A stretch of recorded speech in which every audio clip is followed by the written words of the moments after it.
RBC 104.7 y rbconline.pe al mundo entero, No hay derecho, con Glatzer Tuesta. Adelante ustedes.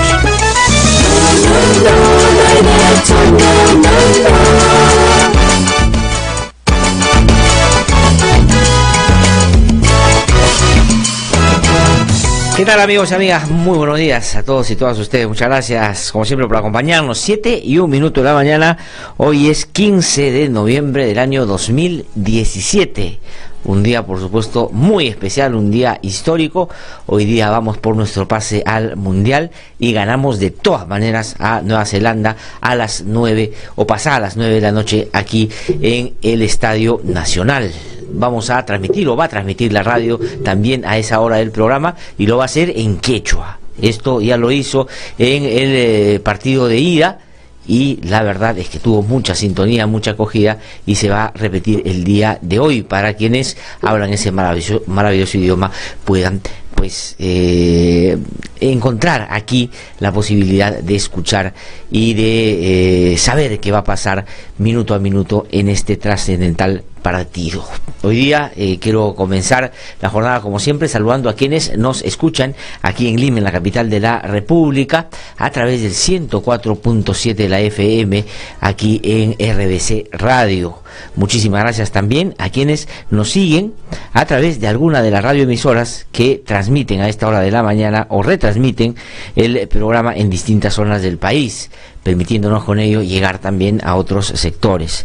Hay varias radioemisoras que no tienen la posibilidad de transmitir el programa en vivo y en directo, pero nos ofrecen y nos dan un espacio más adelante en su programación para que el programa pueda ser emitido. Muchísimas gracias por eso. De verdad que yo sé que para ustedes es un esfuerzo importante que nosotros tratamos de responder haciendo un programa ojalá interesante, ojalá útil y ojalá que genere, digamos, también en otros sectores que siguen a sus emisoras, pues algún nivel de interés por los temas que aquí abordamos. Muchísimas gracias también a algunos canales de televisión en algunas zonas del país que cogen la imagen del programa y lo transmiten también en sus frecuencias, ¿no? A través de sus señales en algunas zonas del país. Muchísimas gracias por ello. La verdad es que estamos muy contentos. Cada vez son más los medios que se interesan por este modesto espacio que se hace con mucho cariño, como ustedes saben. Quiero agradecer también a quienes nos siguen a través de internet. Es muy fácil ubicarnos. Usted vaya a IDL Radio, ahí nos va a escuchar, nos puede ver también. Vaya a RBC Online, también ahí nos puede encontrar. Y si usted tiene posibilidades, le gusta transitar por las redes sociales, pues en Facebook estamos saliendo también en vivo y en directo. Esto es una alternativa que se ha abierto hace un poco tiempo para nosotros, y la verdad estamos muy muy complacidos de que sean miles las personas que nos siguen a través de esta vía. Muchísimas gracias por ello también.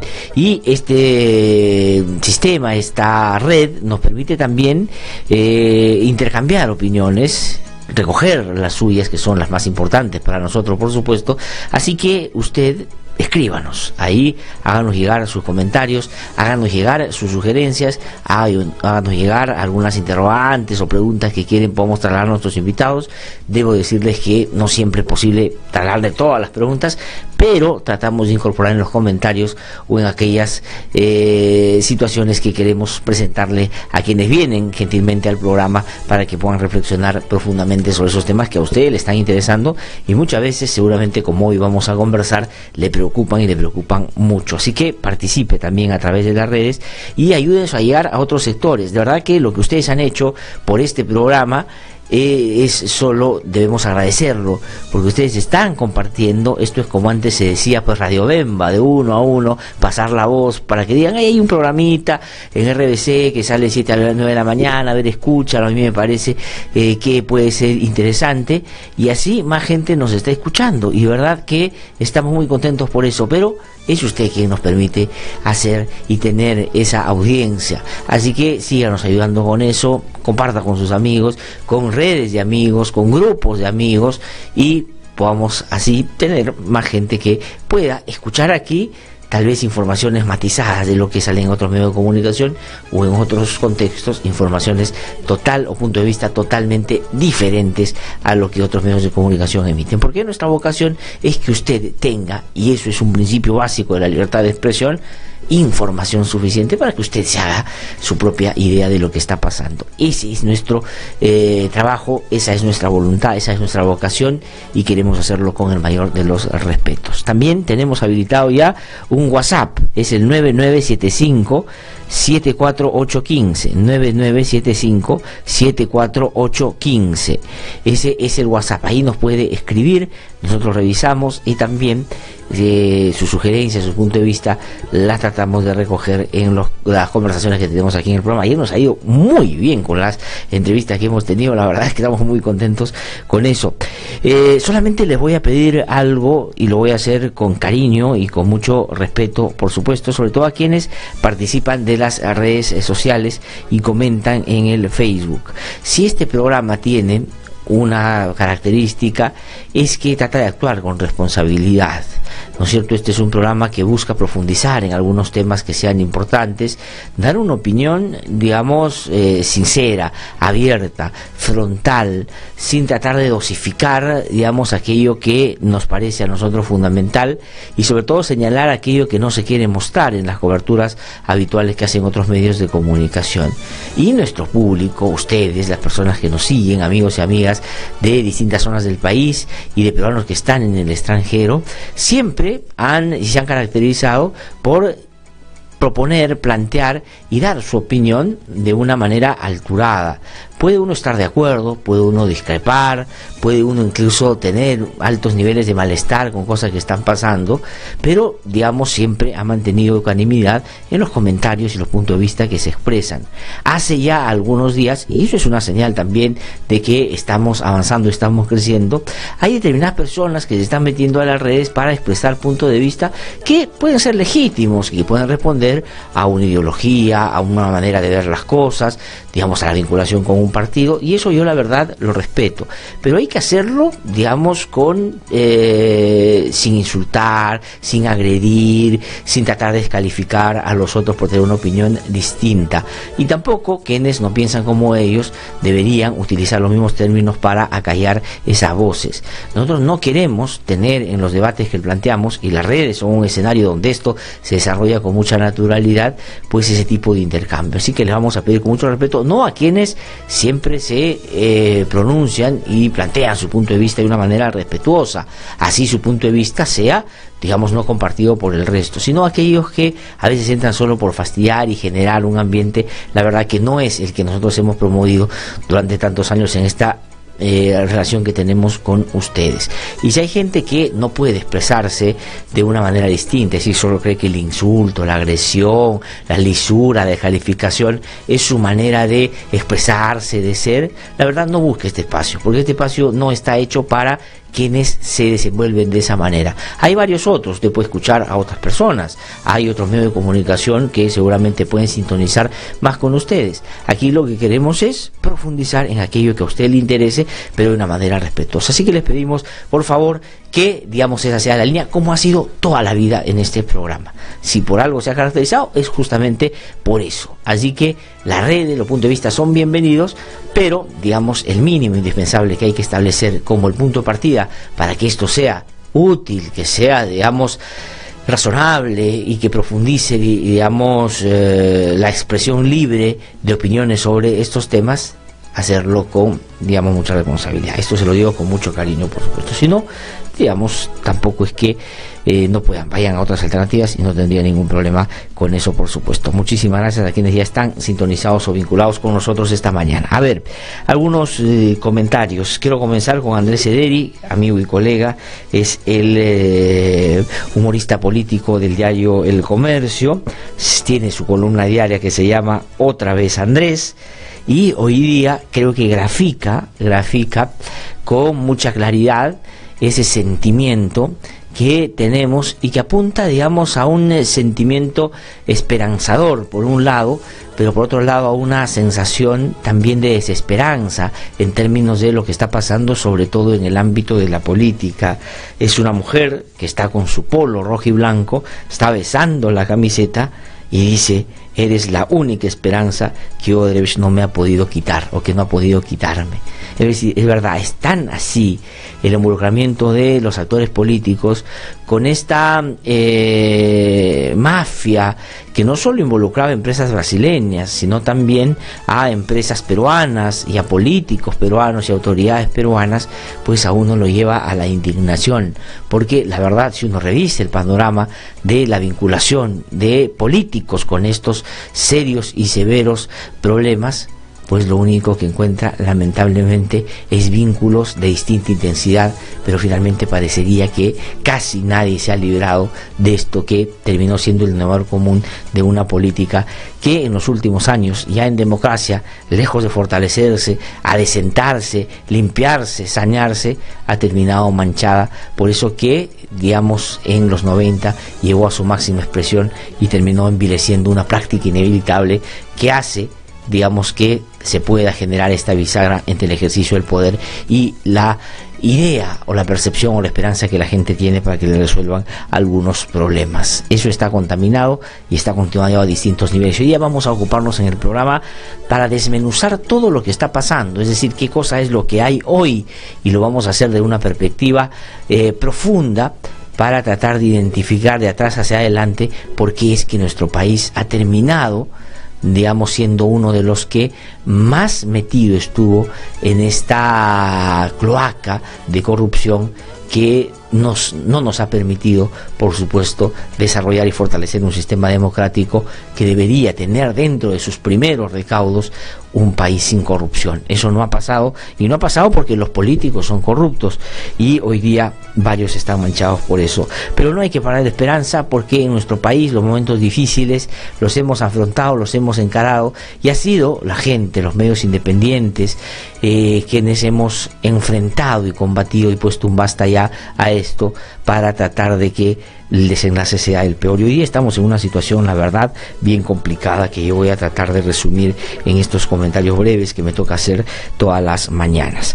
Ayer, y Gustavo Gorriti va a conversar con nosotros a partir de las 8 de la mañana, se conoció a través de IDL Reporteros, ya ayer lo leí, lo compartí con ustedes, espero que lo hayan revisado también en IDL Reporteros, que miren ustedes la avidez y la necesidad por aclarar un panorama donde la corrupción termina siendo la característica principal, ha hecho que ayer, pese a que tuvo problemas la página de IDL Reporteros hasta como el mediodía por distintos aspectos que felizmente ya se solucionaron, pues la cantidad de gente que ha leído esa nota expresa una necesidad de no solo combatir la corrupción, interesarse por qué va a pasar con ella, sino que puede esto ser el punto inicial o germinal de ojalá lo que pueda ser la confrontación abierta con estos corruptos, como fue en otros momentos, inclusive teniendo como escenario las calles, que es lo que creo yo todavía no se está explorando. Yo creo que a estas alturas, con todo lo que está pasando,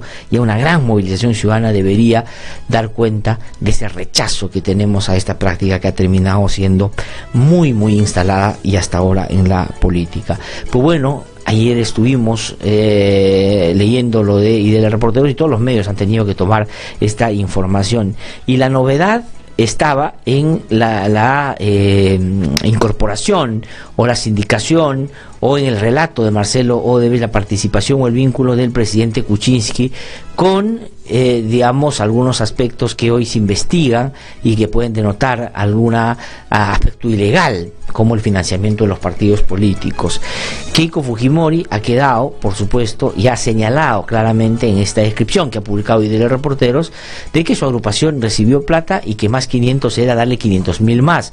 Barata tiene que dar los detalles. Que AG es Alan García, que le pagaron por conferencia después de ser presidente, por eso que seguramente Alan García creía que la plata llegaba sola, porque claro, Odebrecht dijo, esos son los aportes que le hemos dado siempre a los expresidentes. Es decir, no les pagaban, o de repente sí, pero no les pagaban tan abiertamente a los presidentes cuando están en ejercicio del cargo para favorecer seguramente a los intereses de esta empresa, pero una vez que terminaban su mandato, iban a dictar una conferencia que les tomaba pues 45 minutos y le pagaban 50.000, 100.000 dólares. Marcelo les dice, sí, al señor García, al señor AG, le pagamos por esto. Entonces quedó corroborado que el AG, que le pagaban por conferencias, que era un gran promotor, entusiasta de que Odebrecht se metiera al gasoducto del sur, cosa que pasó finalmente, pasó, y esto, digamos, está investigándose. Entonces eso ya está sentado, lo de Keiko y lo de García. Y lo de Pedro Pablo Kuczynski era lo novedoso, era lo que, digamos, más o menos podíamos imaginar, porque fue candidato y es inevitable, porque la lógica de Odebrecht era ponerle a todos los que iban primero y él quedó en tercer lugar. Pero eso de que después lo contrataron como asesor para tratar de curar heridas, porque él había sido una piedra en el zapato y todo, en un asunto que no quedaba claro, o por lo menos estaba todavía en el marco de una investigación que en algún momento parecía, buscaba o tenía el interés de descalificar al presidente sin que éste estuviera vinculado a estos casos. Pero lo dicho, Marcelo Odebrecht realmente abre una línea seria de investigación para que se pueda determinar por qué el presidente no dijo exactamente el vínculo que tuvo, si es que lo tuvo, como dice Marcelo Odebrecht. Y este es un asunto que complica al presidente de la República. Y hay que decir aquí también que cuando esto ha sucedido, hoy día salen varios a los medios de comunicación a decir, yo dije que Kuczynski, yo hice, yo lo denuncié, yo anuncié. Un ratito, lo que está pasando ahora es que hay un elemento, desde mi punto de vista, importante para seguir esa investigación. Y sea o no sea el presidente de la República, pues hay que investigar. Y lo que ha dicho el presidente de la República como defensa de lo que ahora claramente, digamos, se encuentra en el marco de una sindicación por haber tenido vínculos con Odebrecht, es totalmente insuficiente. Es decir, ¿cómo el presidente de la República puede simplemente decir o mandar un tuit diciendo de que él nunca ha tenido relación personal ni profesional con Odebrecht, que él no recibió plata de la campaña y que por lo tanto que investiguen y nada más? O sea, el presidente de la República realmente le debe una explicación al país sobre este tema y tiene que hacerlo pronto. Y ojalá esta explicación estuviera enmarcada en algo que debió hacer ya hace algunos días en la defensa del sistema democrático por el cual él juró como presidente y por lo que él ganó la elección frente a Keiko Fujimori. Él debería haber salido ya a decir, por un respeto a eso que yo me comprometí a cuidar, es decir, el sistema democrático, veo que hay intentos de avasallamiento institucional contra el tribunal, contra el Ministerio Público, contra la propia Presidente de la República, etcétera, etcétera, y por lo tanto, al margen de la discrepancia que podamos tener, y hay varias cosas que mejorar en este sistema, pues yo defiendo la democracia y no vamos a permitir que esto suceda. Y en el marco de esa defensa, quiero decir que lo que ha dicho Marcelo Odebrecht, yo lo niego, pero me someto a todas las investigaciones, voy a acudir al Ministerio Público, voy a acudir al Congreso y voy a responder debidamente todo esto, porque no quiero que quede ninguna duda de que, bueno, hay muchos que me escuchan que puedan decir eso no va a pasar nunca, porque Pedro Pablo Kuczynski no tiene el carácter, pero de repente tiene esos niveles de vinculación o relacionamiento de esa manera con estas empresas que le impiden salir con una cuestión tan contundente como esta. Eso que ha dicho el presidente ayer a través de un Twitter realmente no responde nada. Y si no sale contundentemente a responder sobre esto y a las instancias que requieren, él pueda dar una explicación, pues yo creo que van a pasar dos cosas. Primero, en términos de la opinión pública, se va a profundizar esa idea de que todos son corruptos y él también, y eso puede jugarle un tremendo revés al presidente de la República. Y por otro lado, cosa que yo no descartaría de ninguna manera, es más, me atrevería a decir que esa es la línea que va a seguir sobre todo el fujimorismo, es tratar de aprovecharse de esa poca capacidad que tiene el presidente para reconocer que está en una situación difícil y no dar la cara abierta y frontalmente a un problema de esta naturaleza, constituirte en el elemento determinante para disfrazar esto como, digamos, una incapacidad moral y después apuntar a una vacancia. ¿Y eso qué puede significar en términos de Keiko Fujimori, Alan García y otros que están vinculados también a Odebrecht? Centrar la discusión y centrar, digamos, la atención de todos los sectores de nuestro país en Pedro Pablo Kuczynski y con eso ellos librarse o despercudirse de esto que claramente marcha sus propias trayectorias y sus propios partidos políticos. Ojo, eso es lo que va a pasar. Es decir, así como en algún momento el fujimorismo, después de haber perdido 2 elecciones, porque se le comparó con el fujimorismo de los 90, y no antojadizamente, sino miren lo que están haciendo en el Parlamento, por sus acciones y la manera como se han comportado, claramente se le vinculó con los 90 y por eso perdieron 2 elecciones, pues ellos llegaron al poder, al poder congresal, y con esta prepotencia, con esta manera de cómo ellos buscan entenderse con el resto, en base a la patada, en base al insulto, al adjetivo, porque no tienen otra cosa que exhibir, pues ellos, digamos, con ese número, con esa prepotencia, lo que trataron de hacer es borrar la historia. Dijeron, ¿qué nos ha hecho perder los últimos 2 procesos electorales? ¿Qué cosa? Que nos digan que somos lo mismo del pasado. Y por lo tanto vamos a reescribir la historia de la corrupción en el Perú. ¿Y dónde la vamos a iniciar? La vamos a iniciar con Toledo. La vamos a profundizar con Humala y con Nadine, y vamos a decir que esos son los verdaderos corruptos y que nosotros los fujimoristas somos los que hemos combatido esa corrupción y hemos logrado meter preso a esta gente y perseguir a Alejandro Toledo por todas las tropelías que cometieron en sus gestiones. Por lo tanto, cuando lleguemos al 2021 y nos comparen, nos tienen que comparar con Ollanta, con Nadine y con Toledo, que para esa época van a estar seguramente en la situación de la que están, o probablemente una parecida, no muy diferente o complicada como están en algunos de los casos en este momento ya por la detención que tienen Ollanta y Nadine. Y entonces esa comparación a ellos les ha hecho creer que pueden ganar la elección. Es decir, ellos quieren borrar todo lo que pasó en los 90 porque eso les ha hecho perder. Pero gracias a ellos mismos eso no es posible, porque el comportamiento que tienen hoy más bien con nitidez nos hace ver o recordar eso que pasó y que ellos están tratando de repetir. Pero esa ha sido su voluntad, esa ha sido su manera de hacer las cosas. Entonces ahora, cuando el caso Odebrecht empieza a pisarle la base del pantalón al fujimorismo y al APRA, es decir, a Keiko Fujimori, a Alan García, a Joaquín Ramírez y a otros, pues sale esto de Pedro Pablo Kuczynski y todos empiezan a apuntar a Kuczynski. Con razón, porque es el presidente y tiene que dar explicaciones. Pero si el presidente actúa de manera tan irresponsable como hasta ahora lo ha hecho, sin explicar debidamente qué cosa es lo que sucedió, pues todos los disparos van a apuntar al presidente de la República, y con eso el fujimorismo y el APRA van a empezar a pasar a un segundo plano, porque si algo tiene es una tremenda capacidad para distraer en los debates principales,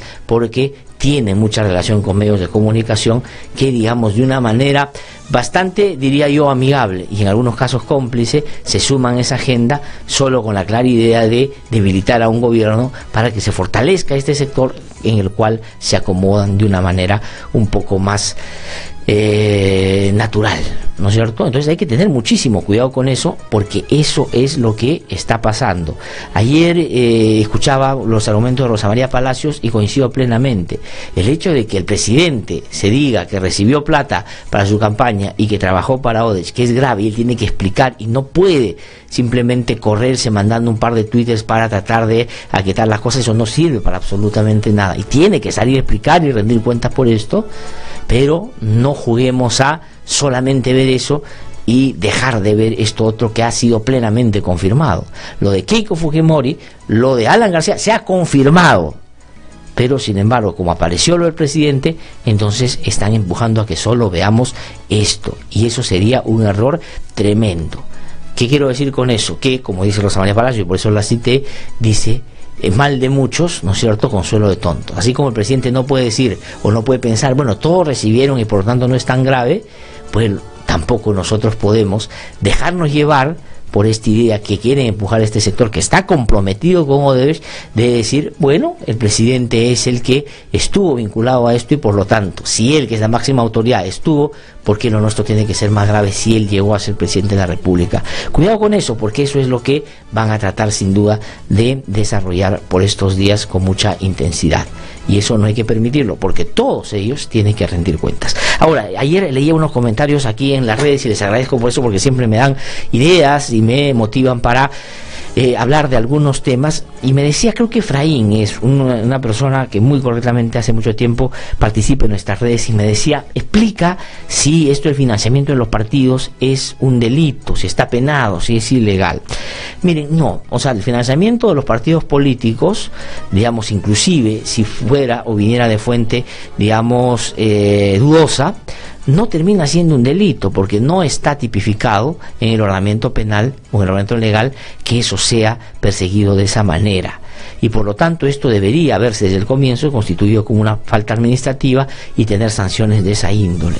Pero ¿qué cosa es lo que ha pasado? En el afán y el interés, sobre todo del fujimorismo y del APRA, de golpear a quienes claramente entienden como sus enemigos, Ollanthumala, Nadine Heredia y Toledo, pues empujaron, pues a periodicazo diario llevaron a que se buscara configurar en estos casos el lavado de activos. En el caso de Alejandro Toledo está clarísimo, porque el caso de Alejandro Toledo no fue financiamiento de campaña, fue soborno, es decir, le pagaron a cambio de que él, favoreciera a Odebrecht en una obra muy concreta, que es la interoceánica. Ese es un caso distinto. En el caso de Ollanthumala se le dio financiamiento, y esto el Ministerio Público y el Poder Judicial, que ha validado en 2 instancias la prisión preventiva, determinó que era un delito de lavado de activos, y eso es lo que tienen que probar, y cuando acusen esto en el juicio deberá ir hasta las últimas consecuencias. Entonces, si eso se constituyó en lavado de activos y se puede empujar una investigación y un proceso de esa naturaleza,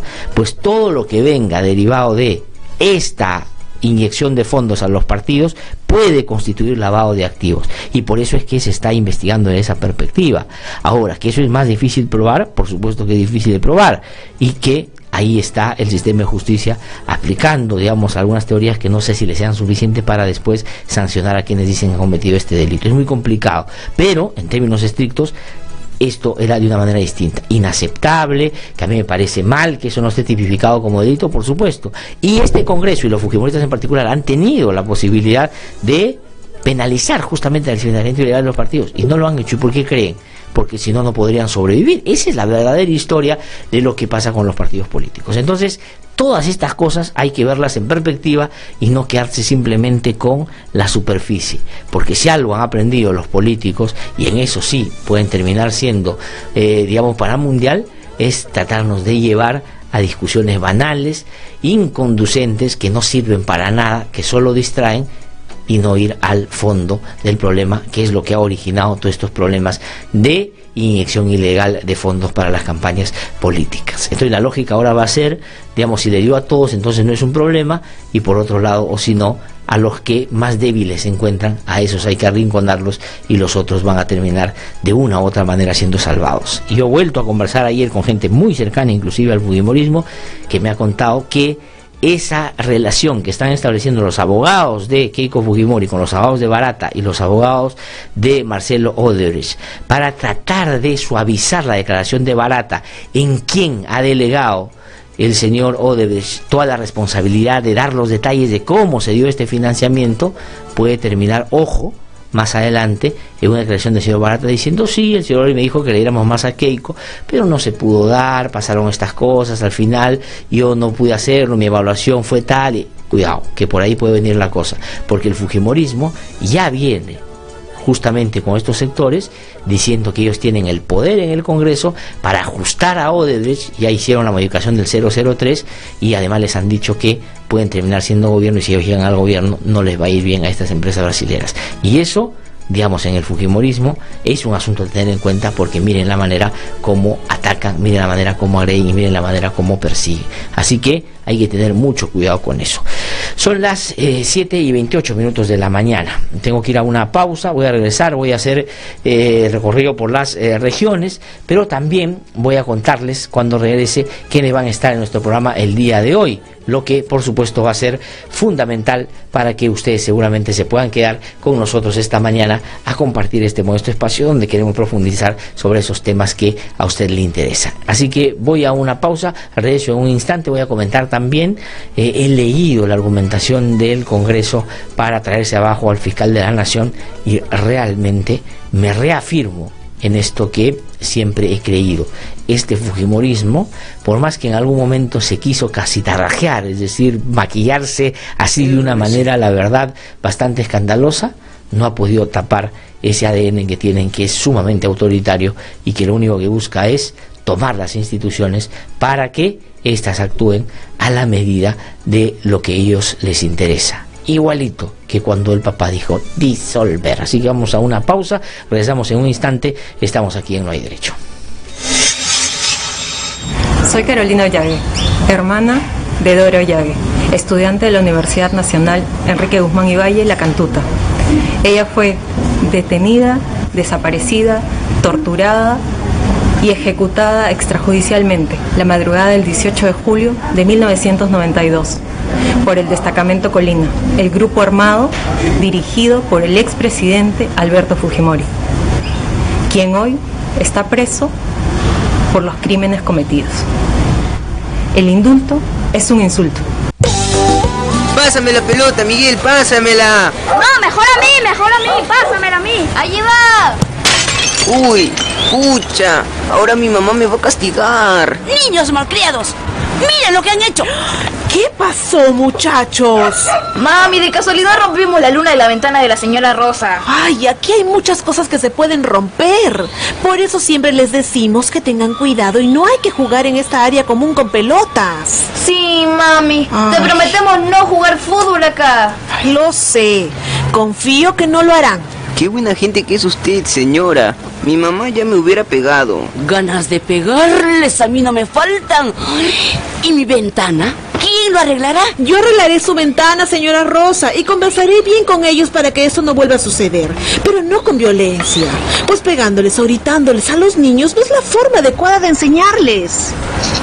¿Usted cree? Mejor les hablamos, les decimos bien claro las reglas y les damos confianza. Discúlpenos, señora Rosa. Los niños, niñas y adolescentes, sin exclusión alguna, tenemos derecho al buen trato en nuestra educación y formación para desarrollarnos integralmente. La ley número 30403 prohíbe el uso del castigo físico y humillante contra los niños, niñas y adolescentes. Campaña Nacional contra el Castigo Físico y Humillante. Atrévete a criar con amor, con el apoyo de... Que no te cuenten cuentos, el Diario 1 te cuenta la verdad. Compra el Diario 1, el diario oficial de la realidad peruana.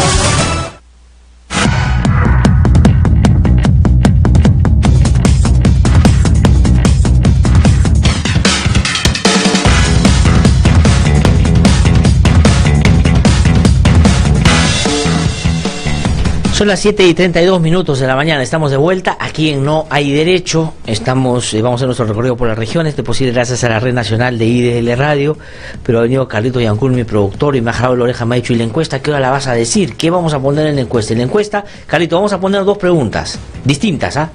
Una que tiene que ver con la situación del presidente de la República. ¿Usted cree que el presidente de la República, Pedro Pablo Kuczynski, tuvo vínculo con Odebrecht y esto lo pone en una situación complicada? ¿Cree usted que el presidente tuvo vínculos y esto le complica la situación? Eso para, digamos, que usted ponga sí o no. Pero también coméntenos si cree o qué cree usted que debe hacer el presidente de la República. Ir a la Comisión Lavallato, ir a la Fiscalía, salir en un mensaje a la Nación. Coméntenos eso en las redes sociales. Y como hoy día no podemos desvincularnos de lo que va a pasar a partir de las 9 de la noche, donde Perú va a jugar con Nueva Zelanda y vamos a ganar de todas maneras, porque yo soy un optimista en relación a eso, pues díganos también cuánto le vamos a ganar a Zelanda. No voy a decir si vamos a ganar o no, cuánto le vamos a ganar a Nueva Zelanda el día de hoy a partir de las 9 de la mañana, y aquí en la radio de transmisión en quechua, lo que la verdad pone a esta radio como una de las radios con esa vocación no solo de centralista, sino una vocación por responder a un país tan diverso como el nuestro. Así que ustedes lo van a escuchar aquí también. Entonces, pónganos ahí si usted cree que el presidente tuvo vínculos y esto le complica la situación, y también coméntenos un poquito qué cree usted que debería hacer el presidente de la República. Salir, yo ya dije, si yo fuera el presidente de la República, saldría en un mensaje a la nación, defendería el sistema democrático y diría que esto que ha pasado no es verdad, pero que me someto a tal o cual cosa, ir y hacerlo. Ya no está para, digamos, hacerse. Ayer le preguntaron, y de verdad que los periodistas al final lo siguieron, inclusive cuando él fue a salvar a la selección, ahí donde estaban concentrados, lo esperaron a la salida y le preguntaron, ¿y qué opina sobre el informe del IDL? ¿Qué opina sobre el informe del IDL?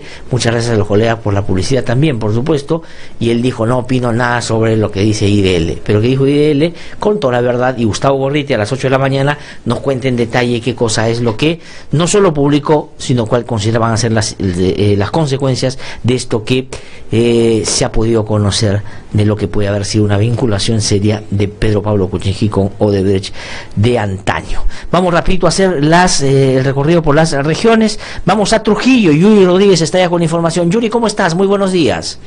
Muy buenos días, Glatzer. Esta es la información que tenemos desde Trujillo. Gobierno central declaró estado de emergencia en la región La Libertad, debido al inminente peligro durante el periodo de lluvias. Según el decreto supremo, la medida de emergencia entrará en vigencia por el plazo de 60 días y servirá para la ejecución de acciones inmediatas y necesarias destinadas a la reducción de muy alto riesgo existente, así como de respuesta y rehabilitación en caso sea necesario. Asimismo, los gobiernos regionales y las municipalidades provinciales y distritales involucradas deberán coordinar con el Instituto Nacional de Defensa Civil las acciones inmediatas y necesarias destinadas a la reducción del muy alto riesgo existente. Para la gran red nacional de IDL Radio, informó Yuri Rodríguez. Muchas gracias, Yuri, por esa información desde Trujillo. Antes de irme a Purimac, donde está José Abilio Guillén con la información, quiero contarles que después de esta pausa, después de este recorrido por las regiones, conversamos con Juan Pari, que fue presidente de la Comisión Lavallato, y tiene los detalles y ha podido ya, digamos, ir tejiendo todo lo que viene diciendo y se viene conociendo con lo que él advirtió e investigó y dio cuenta en esta comisión, cuyo informe no se aprobó porque justamente apuntaba en la línea correcta, es decir, en darle a los corruptos, pero va a estar en un ratito con nosotros. Vamos ahora hacia Purimac. Buenos días, José Abilio, ¿cómo estás? Gusto saludarte, adelante con la información. Gracias, muy buenos días. Informamos desde Abancaya, Purimac, que el Ejecutivo prorrogó por tercera vez el estado de emergencia en los distritos de Chalhuahuacho y Mar en Cotabambas. La medida regirá por un periodo de 30 días y se extiende también al distrito de Japajmarca de Chumbivilcas en Cusco. En tanto, Victalín Huilca, del Frente de Defensa de Chalhuahuacho, ha señalado que no existen razones fundadas para mantener el estado de excepción en la zona. Según Huilca, la medida viene afectando y restringiendo diversos derechos constitucionales. Recordó al mismo tiempo que en la actualidad ningún espacio de diálogo funciona en la zona de Las Bambas. Esa es la más importante información, Glatzer, que podemos compartir el día de hoy con ustedes. Adelante, estudios. Muchísimas gracias, José Abilio, por esa información desde la región Apurímac, desde Abancay específicamente. Vamos a trasladarnos ahora a Junín, en Huancayo. Efraín Rojas con la información. Efraín, ¿cómo estás? Muy buenos días. Muy buenos días a todos los colegas y amigos de IDL Radio.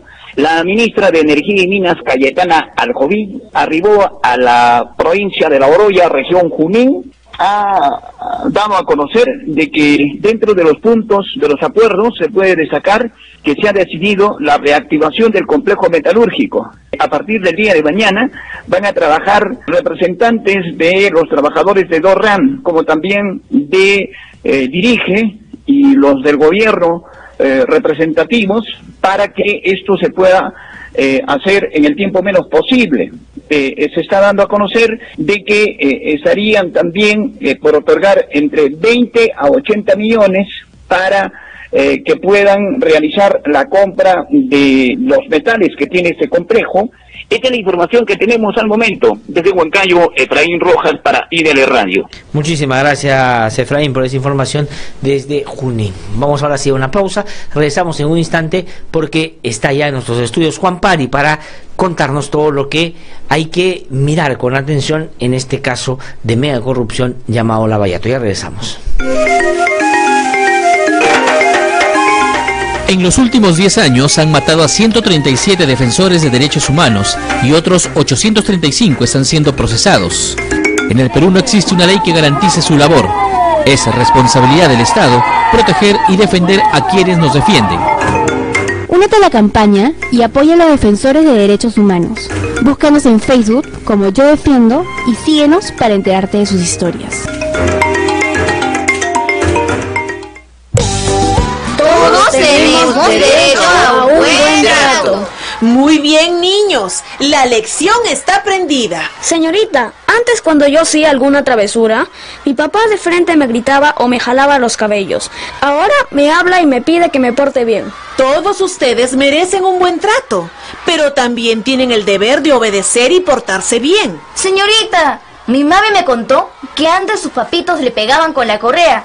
Y en el colegio, los profesores con regla en la mano. ¡Ay, qué miedo! Uy, eso estaba muy mal. Seguro que los niños crecían tristes y con mucho miedo. Ahora todos sabemos que la educación debe venir con cariño y respeto, escuchando nuestras opiniones y explicándonos bien clarito lo que debemos o no debemos hacer. Y los papitos también lo saben. ¡Qué buena clase hemos tenido!, ¿no, chicos? ¡Sí!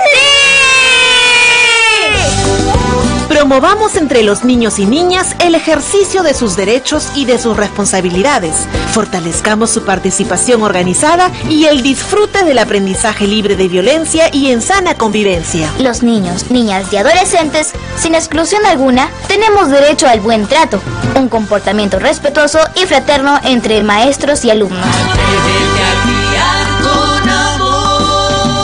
La ley número 30403 prohíbe el uso del castigo físico y humillante contra los niños, niñas y adolescentes. Campaña Nacional contra el Castigo Físico y Humillante. Atrévete a criar con amor, con el apoyo de ASDI. RBC 104.7, la otra forma de vivir.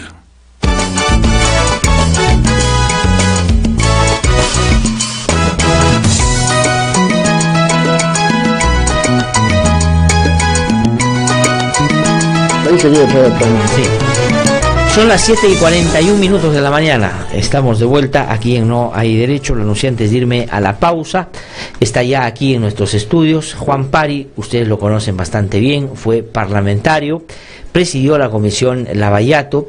Él en su comisión trabajó muy intensamente y logró, diría yo, caracterizar todo lo que había significado este escenario que se generó para establecer canales directos, pero además sumamente estructurados, de coimas en el Perú por este cártel, como él llama, de empresas brasileñas que lo que querían era no solo ganar licitaciones, sino tener una cobertura legal y política para en el camino hacer adendas y ganar mucha plata, que es lo que finalmente pasó. Todo esto se descubrió, pero si hubiéramos atendido lo que Juan Pari dijo en ese momento, tal vez hoy día estaríamos en un momento ya distinto, consolidando investigaciones y determinando claramente responsabilidades en estos hechos. Señor Juan Pari, gusto saludarlo, buenos días. Muy buenos días. Gracias por haber venido esta mañana a conversar con nosotros. Vayamos, digamos, no solo a situarnos en las declaraciones últimas de Marcelo Odebrecht, sino ver cómo acomodamos esas declaraciones en toda la historia que usted ya conoce, se ha producido en el país en relación a este caso de mega corrupción. Lo que dice Marcelo Odebrecht, primero, a ver, vayamos por lo de Keiko Fujimori, ¿no es cierto? Hace algunos meses salió esta información que había una anotación en el celular de Marcelo Odebrecht que decía: a Keiko dale 500 más, ¿no es cierto? Entonces los fujimoristas cerraron la vestidura, dijeron que eso no es posible, que no es verdad. Marcelo Odebrecht ahora en Curitiba, en esta última declaración, ha confirmado eso desde lo que usted conoce y ha confirmado que financió la campaña de Keiko Fujimori. Esa parte ha quedado confirmada. ¿Qué piensa de eso? Bueno, en el periodo de la comisión, lo que Barata había manifestado de que sí se reunía con los candidatos preferentes, que había toda una estrategia de Odebrecht de tener una mirada de largo plazo y de trabajar no solamente o relacionarse no solamente con el que podía ganar, sino con los que interesaba en los años subsiguientes. O sea, había una mirada estratégica de relación y de conexión con los diversos partidos políticos. Y lo que viene a confirmar, y yo creo que mucho se habla del hecho concreto, que es importante, y periodísticamente creo que es importante los hechos concretos que conllevan a afirmar un aporte a X, Y, Z candidato. De acuerdo. Yo creo que hay que ir a más allá. Ya, ¿y ese más allá qué es? ¿Qué cosa es lo que hay que mirar con más atención desde el punto de vista? En primer lugar, la mafia brasileña no es que sea pluralista y que le dé plata a todo el mundo. Ajá. Ellos plantearon toda una estrategia para capturar todo el sistema político. Ya, porque si solamente lo vemos por el lado del aporte, no estamos viendo cuál fue el objetivo del aporte. Ya, entonces el objetivo de este cártel, como usted lo llama, brasileño, era, digamos, estar estrechamente vinculada con el poder en el país para que en cualquier circunstancia ellos fueran favorecidos. Así es. ¿Y por qué apostar a varias cartas? ¿Por diversificar el riesgo? No, es captura del sistema político. Es del que está en gobierno y del que no está. Y del que no está, el que está en oposición, los que podrían poner una u otra trancadilla dentro del sistema político para que funcionen sus operaciones. Ah, de acuerdo. Entonces, no solo le apostaban al que iba a ganar la elección, sino a que eventualmente perdía esa elección y que podía, por ejemplo, en el Congreso impedir que se diera una ley que no fuera favorable para Odebrecht, o que no cuestionara o investigara casos relacionados con Odebrecht. Es decir, en realidad no solo no querían o no solo buscaban que tener a alguien en el poder que lo favoreciera, sino en la oposición a la gente controlada para que no lo fastidiara. Claro, los decretos de urgencia, las facultades que se derivan después en decretos legislativos y que permitieron levantar muchos sistemas de control en diversos momentos, obviamente que tenían que discutirse también en el Congreso. Ajá, de acuerdo. Entonces, en realidad era para todos, para que ahí donde le tocara decidir o pronunciarse sobre algo que le favorecía o favorecía a Odebrecht, todos apuntaran en la dirección de tratarlo bien, digamos. Claro, yo creo que junto al análisis del caso hay que ver cómo ha funcionado todo este sistema de corrupción, cómo es que ha significado esta captura del sistema político y qué es lo que tenemos que hacer como país y como peruanos para que esto no volviera a suceder en nuestro país. Ya, de acuerdo, pero su metodología era ponerle a todos, claro, siempre pensando en que tenía que partir de aquellos que tenían más posibilidades, no es que comenzaba de abajo hacia arriba, sino de arriba hacia abajo. Entonces, el 2011, que es lo que está en centro de atención, es inevitable. Le dieron a Keiko, le dieron a, digamos, a los que iban segundo, de los que iban tercero, a Ollanta, y le dieron a Pedro Pablo Kuczynski y probablemente a otros más también en ese proceso electoral. No, también ha dicho que colaboraron con Alan, y ahí hay un caso especial. La gente del APRA dijo, oye, pero no estábamos en situación preferente, no iba candidato Alan, iba Mercedes Arauz, y por lo tanto, mira, ahí están los resultados, logramos pocos parlamentarios, pero fueron muy efectivos para limpiar los rastros que vinieron después, fueron muy efectivos en bloquear, por ejemplo, el informe a la cual yo dirigió. Claro, o sea, entonces sí hubo una razón y fueron funcionales dentro de esa estrategia. Ah, ya, entonces ahí encaja la descripción, señor Pari, que usted hace previamente.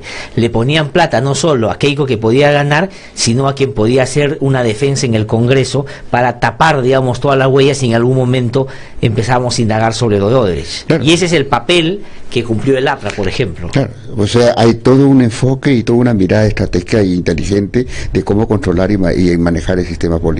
Y creo que hay que aprender de la experiencia, como es de que este conjunto de debilidades del sistema político permitió ese apoderamiento, ese empoderamiento de la corrupción.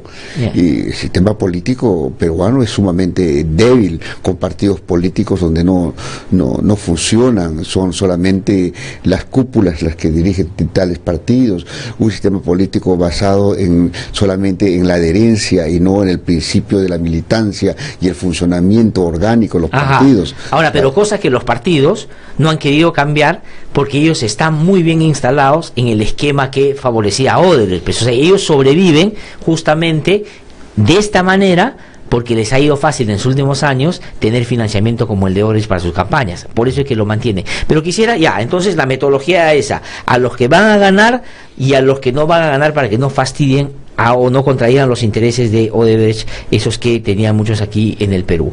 Pero lo de Keiko Fujimori, con esto se ha confirmado, recibió plata, los más 500 es porque les habían dado más.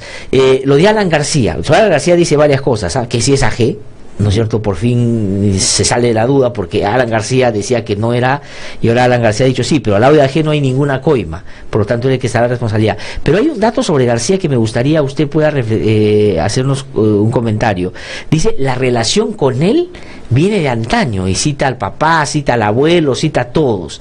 ¿Eso qué le dice? Junto al otro dato de que Alan García era uno de los promotores de que Odebrecht se metiera al tema del gasoducto del sur. Esos dos datos, ¿qué le dicen de la relación García con Odebrecht? Bueno, no solamente es una relación de amistad, de familia, es una relación de negocios. Hay que recordar los audios que salieron con el juez Moro indicando de que García era muy importante para los negocios de los brasileños. Ajá. Claro, o sea, pero cuando él dice que eran importantes y que era un impulsor y promotor de que Odebrecht se metiera, por ejemplo, a algunas obras, en la mentalidad corrupta de los brasileños de estas empresas, ¿qué significaba ser promotor y buscar él ser el que finalmente determinaba quiénes eran estratégicos para eso? Se está refiriendo, porque García se defiende diciendo, yo como presidente promovía la inversión. ¿A eso se refiere Odebrecht cuando dice que él se interesaba mucho por los casos? ¿Qué inversión? Ajá. Claro, o sea, y cuando se habla de Kuntur, bueno, dice, oye, pero no, el gasoducto no fue en el tiempo de Humala. Hay que recordar que Kuntur, transportador de gas, y la licitación que se dio en esa norma firmada por Alan García fue en octubre de 2008. Ajá. Ya en marzo ellos presentaron recién la iniciativa. En pocos meses dieron a una empresa que no tenía ni un tipo de experiencia. Pero ahí puede decir, ¿qué tiene que ver Odebrecht con esto? Hay documentos, hay un acuerdo de que un mes antes de que Alan García firme ese documento, Odebrecht había firmado un acuerdo con Kuntur. O sea, ya eran socios. En realidad no es que después, como se ha dicho, Odebrecht toma, digamos, el proyecto. Ya estaba desde el inicio. Un mes antes de que le den a Kuntur, ya se habían asociado. O sea, Odebrecht manejaba a Kuntur. Claro. Y lo raro es que quienes eran, bueno, siempre se ha hablado de Conduit, pero quienes eran los dueños reales. Y aparece ahí los propietarios cuando ya Odebrecht adquiere Kuntur transportador de gas, aparece Cusco Pipeline, una offshore creada en Islas Caimán, y un ocultamiento de todas las personas naturales que podrían estar involucradas en la propiedad de Kuntur transportador de gas. Ese es un tema que hay que profundizar en términos de investigación, quiénes son esas personas naturales. O sea, uno, el vínculo de Odebrecht con Kuntur, que ya estaba preestablecido antes de que Kuntur ganara la licitación, y en segundo lugar, digamos, la manera como, digamos, bien sospechosa cómo se manejaron, digamos, todos los movimientos de esta empresa. Pero el tema va mucho más allá. Ajá. Y hay todo un enfoque geopolítico que le llaman el anillo energético, dado desde Chile. Y desde Chile se veía la importancia del gasoducto. Qué curioso. Pero la importancia no para el sur del país, no para el desarrollo de las regiones del sur del país, sino la importancia para la economía chilena. Ajá. Y eso ahí están en documentos que datan inclusive desde el 2005 y 2006, y a partir de eso hay toda una discusión en Chile por qué se peligraba o peligra hasta ahora el tema de energía para ellos, porque ellos se proveen de gas desde Argentina y que Argentina está teniendo problemas. Sí, es verdad. Entonces hay todo una... O sea, usted dice que hay una línea de investigación de el vínculo ya no solo en el Perú, sino con la pretensión de Chile de abastecerse desde el Perú en materia energética y desde acá de generar las condiciones para dárselos a ellos a despensas de lo que era en el Perú lo que se necesitaba. O sea, tenemos gobernantes que afirman el desarrollo del país, o hemos tenido gobernantes que afirmaban el desarrollo y de competitividad de otros países, y que es el negocio que primaba el medio. En todo caso, son líneas que tienen que empezarse a investigar desde la mirada qué tipo de país queremos, simplemente proveedores de factores de producción que desarrollarían competitividad de otros países y no de los nuestros. Ajá. O no del nuestro. Entonces, o digamos, pero se puede explicar en un razonamiento corrupto de que también estaban vinculados a redes de corrupción allá que tenían como objetivo final de que todo se fuera hacia Chile. También podría haber elementos de esa naturaleza, claro, ¿no? Ya, pero bueno, ¿y aquí qué tiene que ver la empresa brasileña? Puede decir, bueno, la empresa brasileña en concreto ha sido el gasoducto. Y hay un tema que sí llama la atención de cómo se da la cadena de cosas, ¿no? Toledo, 810 millones para la interoceánica y termina en el siguiente gobierno a más de 4 veces, 4.500 millones. O sea, 5 veces más. El tramo 2 del metro. Se licita, se pagan las coimas en el tiempo de Alan García y termina incrementándose de 500 millones a 900 millones en Humala. O sea, hay un comienzo y hay una conexión con el siguiente gobierno y hay una realización económica en el siguiente gobierno.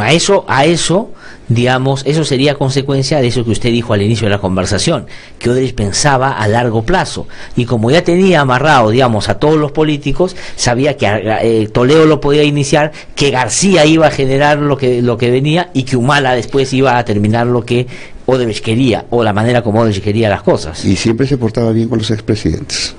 Y eso se portaba, dice que en el caso de García le pagó por conferencias posteriores porque ellos tenían una práctica de apoyar a los expresidentes. Así es. ¿Eso es coima también? Es decir, pagarle a un expresidente, porque no es que Odebrecht dijo, vamos a esperar que en tal país deje de ser presidente para darle nos dé unas charlitas. De hecho, eso estaba vinculado a algunos aspectos que pasaron en el gobierno de García y lo favorecieron. Quizás no tenga una connotación de orden penal. De acuerdo, pero moral sí, pero ¿no? moral sí, totalmente. O sea, y lo otro, ¿a cambio de qué? Son tan buenos los de Odebrecht, caramba, sí, que se solidarizan con todos los expresidentes que dejaron su chamba. O sea, eso nadie le va a creer. Ahora, pero eso no es, señor Juan Pari, digamos, la concreción de eso que se le atribuye, dijo en algún momento García, de la plata llega sola, es decir, yo no tengo que hacer nada y vas a ver que cuando salga el presidente va a venir a mí la plata. ¿Esto no sería, digamos, un ejemplo de ese razonamiento? Si algún día el señor García decide decir la verdad y se le abre el corazón por el bien del país, dirá en qué consiste eso de la plata viene sola. Pero esto podría ser, ¿no? Podría ser. Podría ser. Ahora, y en el caso de Kuczynski, vayamos al presidente Kuczynski, ha sido una novedad desde, digamos, los dichos de Odebrecht, porque hasta ahora no lo había mencionado. Usted ya había investigado a Kuczynski también cuando estuvo en la comisión Lavallato. Pero esto que dice Odebrecht, que fue una piedra en el zapato para el tema de la interoceánica, Pedro Pablo Kuczynski, y que después, para curar heridas, le dieron consultorías pagadas, obviamente, y que además dice, si él era uno de los que iba primero en las encuestas, seguro que le dimos plata a su campaña, y él quedó tercero en esa campaña electoral. ¿Qué le dice? ¿Cuál es el vínculo de Kuczynski con Odebrecht? Primero, que es bien curioso eso de curar heridas, ¿no? ¿Curar heridas de qué? De que si Kuczynski cumplió muy bien el encargo de Toledo, la cual se trasluce ese encargo en un cable de la embajada brasileña. O sea, ahí está totalmente clarísimo. Ya conversé con Kuczynski para que solucione el tema de la interoceánica. Las asociaciones de Contraloría. Que además las hace, digamos, no es que resuelven las asociaciones, se pasan por encima de lo que la Contraloría había dicho y finalmente firman el contrato con Odebrecht. Se ve el rol en la sesión 87, se ve el rol en la sesión 109 y todos los que han venido a declarar, no solamente en mi comisión, sino en las de ahora también, y reconocen el rol de Kuczynski en la dirección y la aprobación de lo que implicaba la interoceánica. O sea, más allá de lo que dice Odebrecht, señor Juan Pari, Pedro Pablo Kuczynski no fue una piedra en el zapato para que se llevara a adelante el tema de la interoceánica, más bien colaboró y favoreció los intereses de Odebrecht a pedido de Alejandro Toledo. Sí, ese es un tema que habría que ver piedra en el zapato o heridas, o capaz son heridas un poco más históricas, ¿no? Ajá. ¿De qué tipo de negocios? No lo sé. Hay que recordar, y eso salió en un Twitter que puse yo. Sí, ahora vamos a contar sobre eso, pero quisiera solo sobre el hecho cuando dice que fue una piedra en el zapato, los hechos concretos dan cuenta de que Kuczynski no se opuso para nada al tema de la interoceánica. Es más, fue un facilitador y promotor de que saliera como Odebrecht quería. Ya, en la comisión a la cual yo presidí, Kuczynski declaró que todo estaba hecho en forma correcta y que el proyecto de la interoceánica era un proyecto excelente y que todos los procedimientos eran sumamente correctos. O sea, entonces, ¿de dónde saca Odebrecht que fue una piedra del zapato para el proyecto de la interoceánica? No es verdad. Más bien favoreció, o digamos, propició que todo se desarrollara como se desarrolló y que terminó favoreciendo a Odebrecht. Así es. Ahora... Y de curar heridas, entonces, ¿de qué? Usted dice, y cuéntenle a nuestros oyentes, y no sé si usted traído los documentos, porque usted puso unos documentos ayer en el Twitter sobre la vinculación de Pedro Pablo Kuczynski con Odebrecht del año 96-97. Cuéntenos, por favor, un poquito. Bueno, en el año 96, Kuczynski es nombrado como parte del directorio de COSAPI, y no solamente él, también Eduardo Elejalde, el colombiano, que resulta siendo la triada, porque hay dos socios importantes que tiene Kuczynski en su vida empresarial. Gerardo Sepúlveda en Chile, y Elejalde en Colombia. Bueno, Elejalde también entra al directorio junto con Kuczynski. O sea, Kuczynski y Elejalde, dos de los socios, o él y su socio, entran a COSAPI. Ya, y en el año 1997 se forma un consorcio entre COSAPI y Odebrecht. Ajá. Ya. Y bueno, lo que se ha tenido acceso es a la constitución de ese consorcio, ¿no? Ya, de acuerdo. Y usted tiene los papeles, ahí los ha publicado, ¿no? Claro, yo los he visto, sí, está clarísimo ahí que efectivamente... o sea, la relación de Kuczynski con Odebrecht es de larga data. Así es. Y que no es una novedad en todo caso que Odebrecht la haya contratado o vuelto a contratar después de su salida del gobierno de Alejandro Toledo. ¿A usted no le llama la atención? No, eso no llama la atención, y tampoco llama la atención de los contratos posteriores que tuvo Kuczynski con Odebrecht. Ajá. Hay un pago dado de Odebrecht a First Capital. Ajá. Entonces, ¿por qué pagó Odebrecht a First Capital? Eso es uno. Hay información que salió en Economía y Negocios, y aquí tengo que fue publicado el 9 de septiembre de 2007. Economía y Negocios es un medio online chileno. Sí. Ya, y ahí hablan de que hablan de Kuczynski y Sepúlveda y el interés que tienen de lograr un financiamiento de 500 millones para la interoceánica. Ajá. O sea, el tema es el siguiente. Bueno, hubo una función ministerial tanto en el Economía y tanto en la presidencia del Consejo de Ministros y en Proinversión como ministro de Economía, claro. Pero la realización de todo el negocio se dio en el tiempo de Alan García. Ajá. ¿Ya? Las consultorías y las asesorías declaradas por Odebrecht se dieron en el tiempo de Alan García. Ajá. ¿Ya? Pero eso puede ser una metodología de esta empresa corrupta, que no te paga mientras estás en funciones y no espera que termines para que te pague. Es como las conferencias, es decir, yo te pago después, como Toledo le pagaron la coima, no le pagaron dentro de su gobierno todo, le pagaron inclusive hasta el 2010, ¿no es cierto? Así es. O sea, las consultorías pueden haber sido un pago a Kuczynski, digo, en términos de caracterizar el caso o de armar el caso que se le hizo a Kuczynski por el apoyo que les dio en el tema de la interoceánica. Y podría ser, porque bueno, ¿cuál es la capacidad y la habilidad profesional que no solamente en el Perú, sino en los medios internacionales se reconoce a Kuczynski?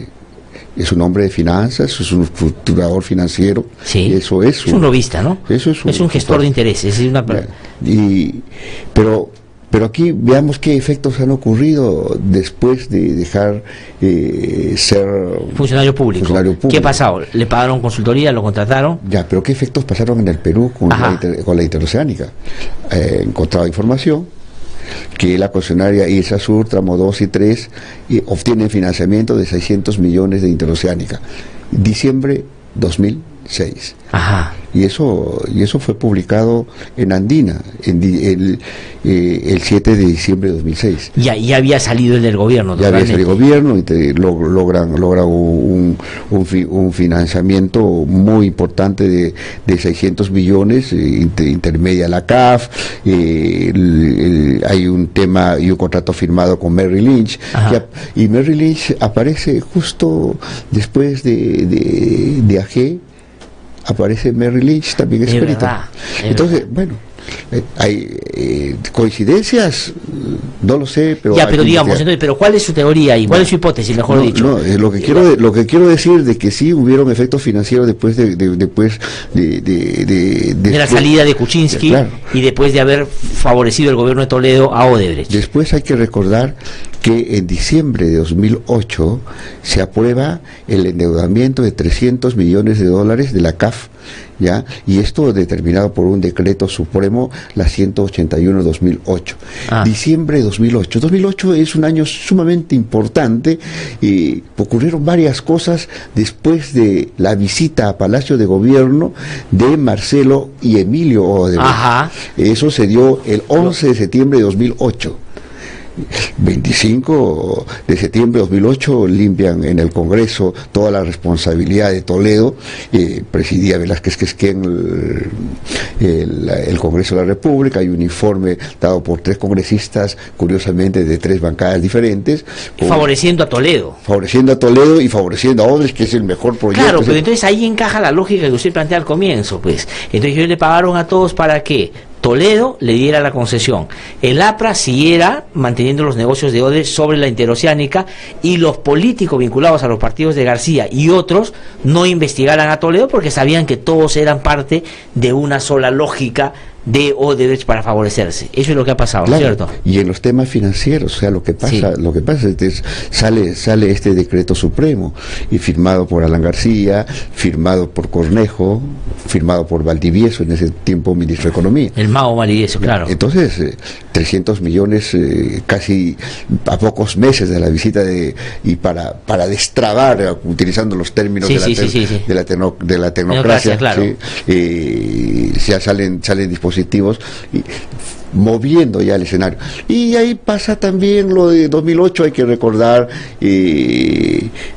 que a principios de 2009 se da el tema del metro, septiembre ocurre cosas interesantes con Olmos. O sea, es un pivot interesante para el análisis, poniéndole en el contexto histórico esa famosa visita de Emilio y de Marcelo. Ahora, que se haya centrado todo, y aquí tengo que ir terminando lamentablemente, en Jorge Barata. Jorge Barata, ¿qué le dijo a usted y a su comisión cuando fue sobre Keiko Fujimori? ¿Conocía a Keiko Fujimori?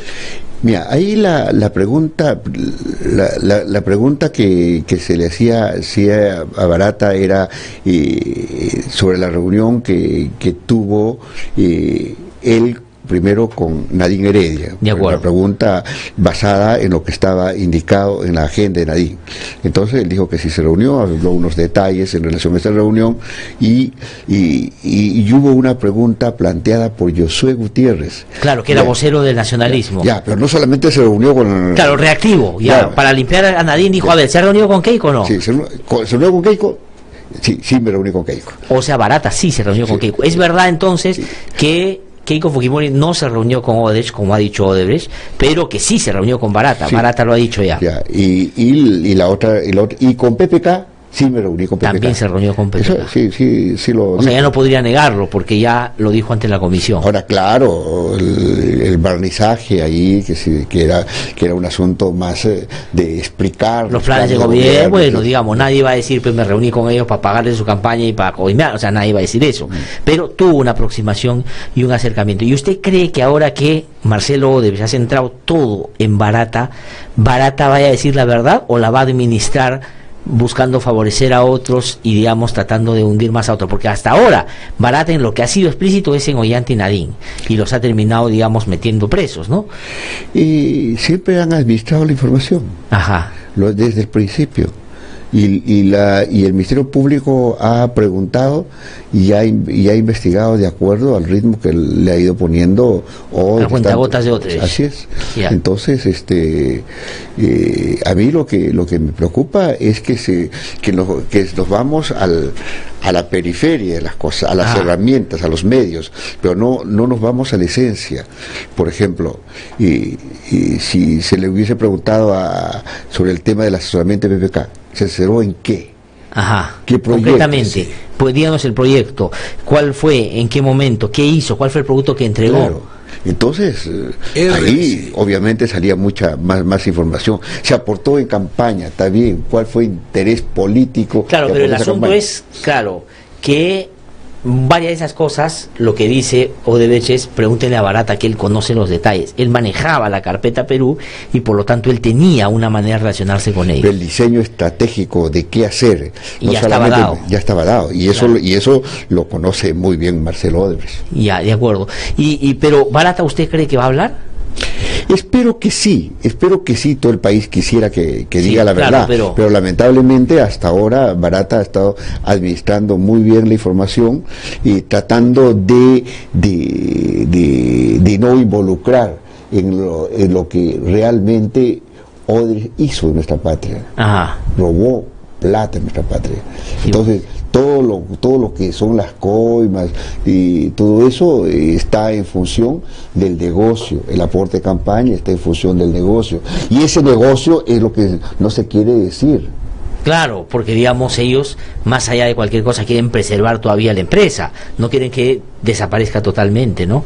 Van a jugar un poco a mantener todo lo que se pueda y a no pelearse con aquellos políticos que más allá de Odebrecht puedan tener vigencia, ¿no es cierto? Si su pensamiento es a largo plazo, ellos a quien van a tratar de liquidar son a los que ya no tienen vida política, pero a los que tienen fuerza política de repente los tratan distinto. Ya, y la administración de la información... Debo terminar, sí, ya. Y la administración de la información se suelta información que no tiene mayor implicancia penal, quizás tenga implicancia moral y política, pero lo otro no se suelta.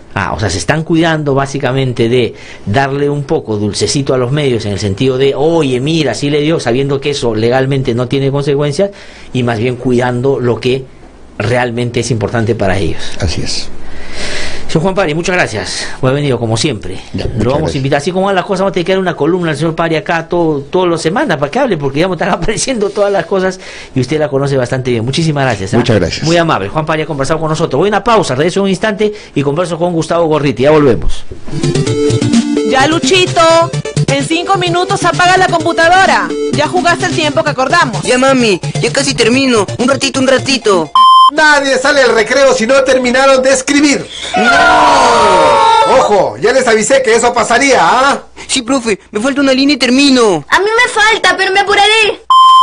Mira, mami, ya manejo mi bici solita. No, niña, no lo hagas, te puedes caer. No le asuste, señora. Vamos a darle confianza. Vamos, hijita, tú puedes. ¡Sí, lo hice! Pero yo quiero este juego. Lo siento, hijo. Cuesta caro. Veremos luego si podemos comprarlo, ¿ya? Está bien, tienes razón, papito. Además cuesta muy caro. Gracias por comprender. Pero esta figurita cuesta mucho menos. ¿Me compras? Para esto sí me alcanza. Te lo compro. Prestándoles atención, conversando, brindando confianza y dando un buen ejemplo, nuestros niños y niñas tendrán una buena educación y formación, aspectos claves para su desarrollo integral. Los niños, niñas y adolescentes tenemos derecho al buen trato, vivir en un ambiente armonioso, solidario y afectivo, en casa y en el colegio. Atrévete a criar con amor. La ley número 30403 prohíbe el uso del castigo físico y humillante contra los niños, niñas y adolescentes. Campaña Nacional contra el Castigo Físico y Humillante. Atrévete a criar con amor, con el apoyo de ASDI. Mi nombre es Huber Flores, soy de la comunidad indígena Santa Clara de Uchuña. Venimos luchando hace más de 3 años para que se nos reconozca el derecho a nuestros territorios ancestrales, que la empresa de palma aceitera y los traficantes de tierra nos quieren quitar. Ya han matado a 6 campesinos y quemado mi casa, mi familia, mi comunidad y nuestros dirigentes venimos siendo amenazados. Durante la última década han matado a 137 y 835 están siendo enjuiciados por defender sus derechos. Únete a la campaña Yo Defiendo y apoya a quienes como Uber defienden su derecho a la vida y a su tierra. RBC 104.7, la otra forma de vivir.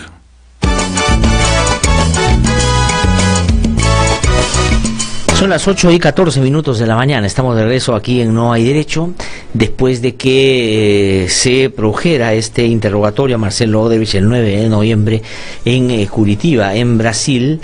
Pues salieron una serie de especulaciones sobre qué cosa es lo que Marcelo Odebrecht había dicho. Y, digamos, en base a lo que fue filtrándose, pues algunos dijeron que están bien librados, otros se pusieron a celebrar en el Congreso de la República, los fujimoristas vitoreaban a su ex candidata presidencial y gritaban Fuerza Popular, los apristas medio que se ponían nerviosos, entonces no se sabía exactamente qué cosa es lo que en realidad se había dicho. Y, bueno, se empezó, como suele suceder en estos casos, a especular en base a las primeras versiones que salían difundidas por algunos medios de comunicación. Pero, digamos, una de las cosas que se decía insistentemente, yo dije aquí en el programa también cuando comentaba, vamos a esperar que dice el reportero, vamos a esperar que dice Gorriti, porque cuando Gorriti saque lo que tiene que sacar, ahí sí vamos a llegar a la certeza de qué cosa es lo que dijo Odebrecht. Y es verdad, el día de ayer, Gustavo Gorriti y el Reporteros publicaron el detalle de lo que ellos han titulado acta no autorizada, pero que en buena cuenta, como anota Gustavo Gorriti al final de este relato, pues es una aproximación muy exacta a lo que sucedió después de haber cruzado esto con muchas fuentes. Gustavo Gorriti está con nosotros en el teléfono para podernos contar qué cosa es lo que significa en términos de nuevas informaciones o informaciones relevantes que se desprenden de este interrogatorio, pero sobre todo también explorar con él los escenarios y cómo hacemos para no centrarnos en lo menos importante o en algunos casos lo más anecdótico y no desvincularnos de aquello que es fundamental ver en un momento tan complicado para la política como es el que estamos viviendo. Gustavo, ¿qué tal? ¿Cómo estás? Gusto saludarte, muy buenos días. Buenos días, Glatzer, ¿cómo estás? Bueno, en primer lugar, felicitaciones, digamos, como siempre, en otros temas, pero sobre todo en el caso de Lavallato y de la Reporteros, y tú en particular, pues han hecho un trabajo impecable, y habrás tú escuchado en varios momentos que todos han estado esperando con atención la publicación que ustedes hagan para finalmente cerrar el círculo. Felicitaciones por ello, hay mucha gente ahorita mismo que está escribiendo acá, saludando y felicitando el trabajo que ustedes desarrollan. Pero quería preguntarte, Gustavo, digamos, pidiéndote el favor de que puedas decir a nuestros oyentes, ¿qué cosa es lo que queda claro de la declaración de Odebrecht en torno a los personajes sobre los cuales se ha pronunciado y sobre los cuales fueron interrogados? Primero, Keiko Fujimori, después Alan García, y después nos quedamos en Kuczynski, que es la novedad y la bomba que ha generado pues un movimiento muy importante en la política. A ver, sobre Keiko Fujimori, ¿qué cosa es lo que finalmente ha confirmado Odebrecht y qué crees tú de eso es lo más importante a mirar con cierta atención? RBC. Sí, lo primero respecto a lo de Keiko es que ahí en su nota donde decía aumentar Keiko para 500, lo que Odebrecht indicó es de que 500 en este caso significaba $500,000, no 500,000 soles ni 500,000 reales, $500,000. De acuerdo. Y adicionalmente dijo que en este caso aumentar, lo que quería decir es que se iba a entregar $500,000 sobre una cantidad previa que ya se había pagado. Ahora, sobre quién era la persona que podía indicar cuánto era el aporte previo al que se aumentaba $500,000 más, él dijo lo que se repitió una y otra vez como una suerte de mantra en esta entrevista, Barata. Eso pregúntenle a Barata. De acuerdo. Entonces, lo que sí dijo adicionalmente es de que el EUFADER visita que está en la misma parte de su votación se refería probablemente a Venezuela, que está a continuación dentro de paréntesis dentro de su nota, y no a Keiko Fujimori. Ya, de acuerdo. También indicó no conocer a Keiko ni haber estado involucrado él mismo, como era por lo demás de esperar, en el presidente de una multinacional directamente en la entrega de dinero. Pero sí recalcó, remarcó, subrayó de que había ordenado que se le dieran $500,000. Lo interesante es que cuando los abogados entraron a preguntarle y le dijeron que dado que él no había estado directamente involucrado en ello, si es que consideraba que lo suyo era una suerte de inferencia o hipótesis, él contestó rápida y fríamente que no, que esa era una decisión que él había tomado y que si estaba ahí es porque había ordenado, y obviamente las órdenes que en ese aspecto se daba se cumplían sin excepciones. Entonces, ese aspecto está sumamente claro. Ya, de acuerdo, no, sobre eso te quiero... Sí, Gustavo, sobre eso te quiero preguntar. Entonces, claro, Keiko Fujimori sale tratando de, digamos, hacer un juego, no o distorsionando un poco lo dicho por Odebrecht, diciendo, nunca ha dicho que se ha reunido conmigo, él no me ha dado plata, en fin, claro, pero eso claramente, como tú dices, no iba a pasar porque Odebrecht no iba a hacerlo de esa manera, pero sí le dio a la agrupación. Ahora, ¿hay posibilidades o crees que Barata pueda decir algo contrario a lo que dice Odebrecht en torno a que las órdenes que él daba para que le den plata a Keiko y a su agrupación puedan no haberse efectuado? Que eso pueda ser la defensa, o lo que diga Barata, mira, sí, él dijo, dispuso, pero al final yo no lo di. ¿Es posible que eso pueda pasar, no? Digamos, dentro del mundo de las probabilidades, cabría eso de que él dijera, no, ¿saben qué? Dije que le di, en realidad puse eso en mi cuenta de AFP. Cabría alguna posibilidad.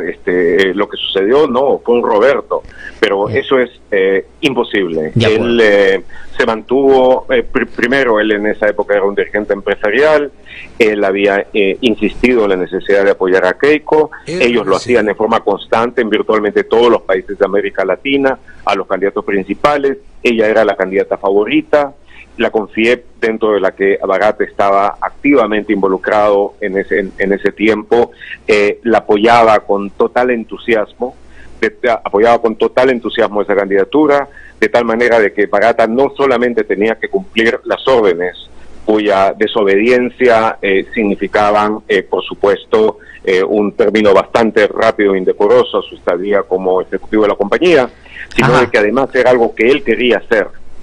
Claro, desobediencia que inclusive no pudo, digamos, llevar a la práctica cuando le pedía que le dé más plata o que le dé plata a Ollantumala, con quien Barata discrepaba absolutamente y más bien pensaba que le iba a traer problemas. Ahí Marcelo les insiste y le dice, dale, porque el Partido de los Trabajadores me está diciendo que a él hay que ponerle. Es decir, tenía que haber cumplido, y de hecho cumplió con todo lo que Marcelo le decía.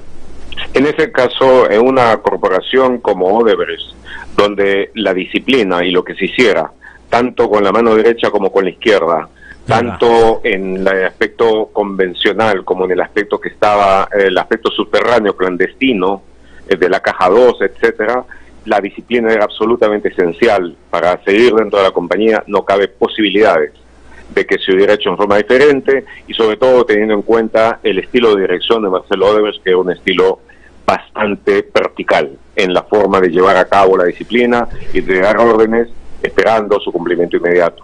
Hay una cosa más que decir en este aspecto. Si bien Barata ha sido la persona central, crucial en todo esto, porque era quien estaba a cargo del Perú como superintendente, y luego en forma indirecta también cuando estuvo ya a cargo de Latinvest Latinoamérica, no ha podido hacerlo solo. Ahí ha tenido que intervenir otra gente. Eso ha tenido que pasar además por el superior directo de Barata, que es el que entonces era vicepresidente y después líder empresarial de América Latina, Luis Mameri. Tiene que haber participado también otra gente dentro del sector de operaciones estructuradas, con un nombre, un código clarísimo de operación que puede ser después trazable a lo que se dijo o hizo en ese caso. De tal manera de que no existe la posibilidad de que si se dio una orden, eso no se haya cumplido. De acuerdo, entonces lo que hay que hacer es, si bien es cierto, Odebrecht, Marcelo Odebrecht, centra la responsabilidad de dar los detalles en Barata, contrastar eso que Barata dice con lo que pueda decir Mameli, por ejemplo, para ver si hay contradicción en torno a un asunto que Barata quiere administrar para favorecer a algunos. Debería... Sí. Yo quiero decir lo siguiente. Si es que el interrogatorio de Barata se da en Brasil bajo la presidencia, como ha sido en este caso, de un fiscal anticorrupción federal como Orlando Martello, y bajo el imperio de las leyes brasileñas en todo lo que respecta al sistema de elección premiada, no hay posibilidad de que Barata mienta, porque mentir en este caso significa ir a la cárcel. Claro. Y él significa perder los beneficios que tiene por la elección premiada, ir a la cárcel. Él no se va a arriesgar a eso. De acuerdo. Ahora, sobre Alan García, aparte de que él es AG, ¿qué más dice? Habla de el entusiasmo que él le ponía. Es AG en una de las notas. En una, ¿no? Hay otra nota previa en donde AG significa Andrade Gutiérrez, claro. Pero en la otra nota donde dice anuncio Kuntur, agora bom para Perú, ayer, es Perú, Alan García, eso lo dijo de Rizal, AG, ahí significa Alan García. Ahora, la defensa de García se ha centrado en que no hay al lado de AG nada que advierta de una coima. Eso lo libera de la posibilidad de indagar de lo que pudo haber sido este entusiasmo desmedido porque Odebrecht se meta al tema, por ejemplo, de Kuntur y de gasoducto. Y del metro, ¿no?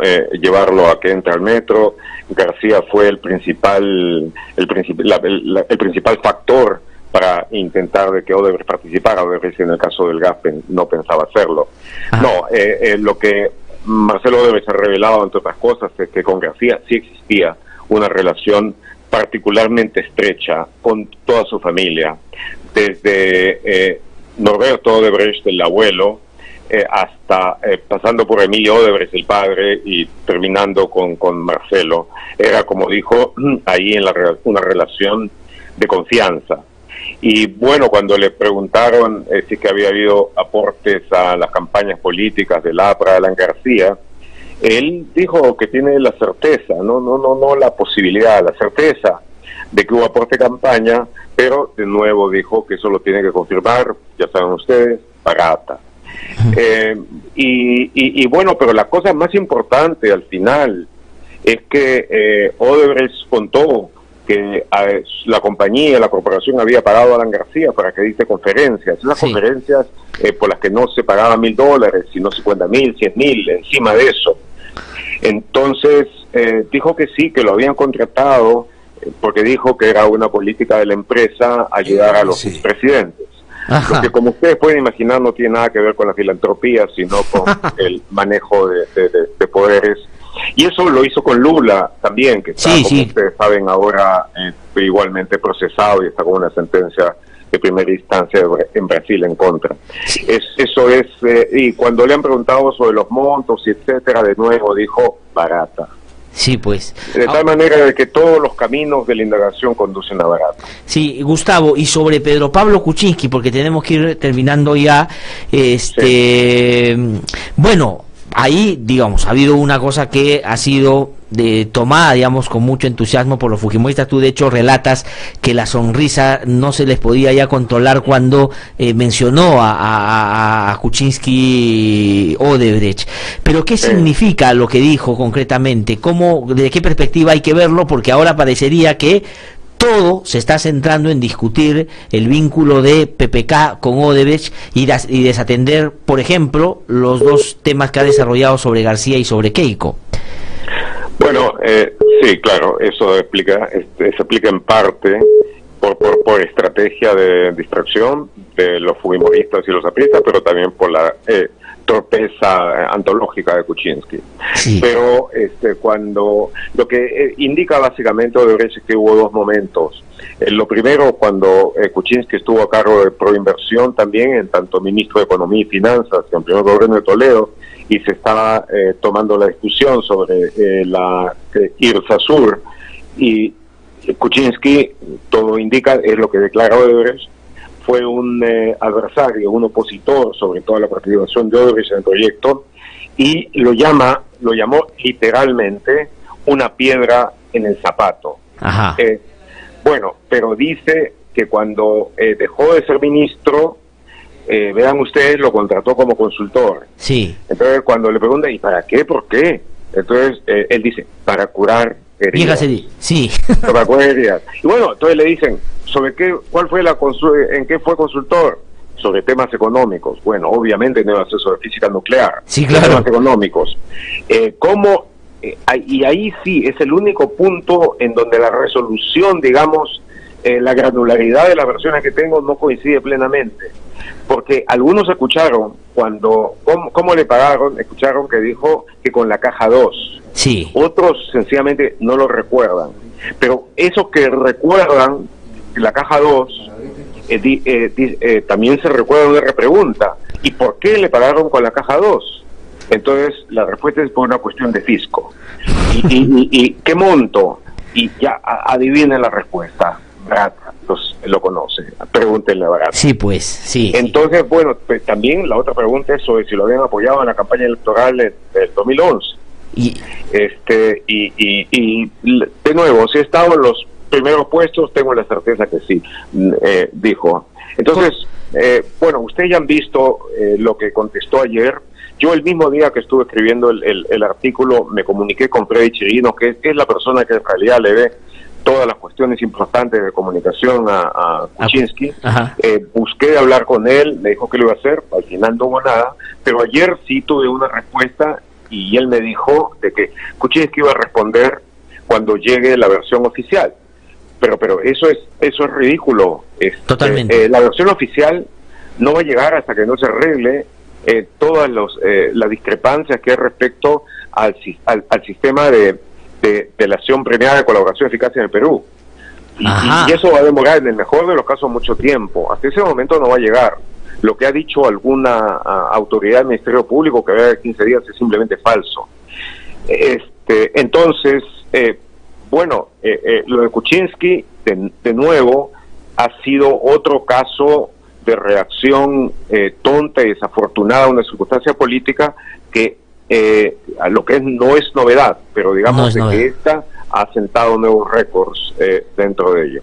Ahora, y Kuczynski sencillamente va a tener que enfrentar un deterioro de su posición personal, de su credibilidad dentro de esto, sobre todo teniendo en cuenta los tweets que lanzó ayer al final del día, que fueron inmediatamente respondidos por Juan Pari, el expresidente que acaba de estar con nosotros, sí, que acaba de estar con nosotros y ha contado la vieja relación de Kuczynski con Odebrecht. Pero ya en términos, para terminar, de las consecuencias y el desenlace político, digamos, teniendo en cuenta que esta es la reacción que va a mantener Kuczynski, ¿tú crees que este puede ser un argumento para que la oposición, sobre todo la fujimorista y la prista, centren todo en Kuczynski y de ahí encuentren la justificación para empujar, por ejemplo, hacia un escenario de vacancia por incapacidad moral? Bueno, si piden la vacancia por incapacidad moral, ellos van a tener que autovacarse a sí mismos también, porque es esencialmente lo mismo.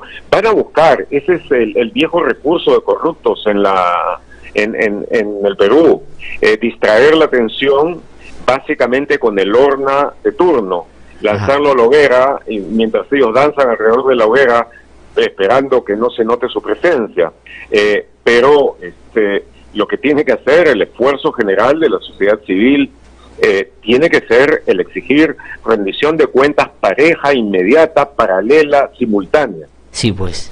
Sí, y hay que prestar atención a todo y no solo ver efectivamente solo un lado. Gustavo, muchísimas gracias por habernos contestado esta mañana y te comprometo a ver si la próxima semana te puedes venir aquí. Tienes una hinchada tremenda en las redes que están diciendo que vaya Gorriti a la radio, que vaya. A ver si un día te acomodas tus horarios y te puedes venir, pues. Con gusto, Blatzer. Ya, un fuerte abrazo, Gustavo. Felicitaciones de nuevo por el tremendo trabajo que están desarrollando. Muchísimas gracias. Muchas gracias a ti. Muy amable.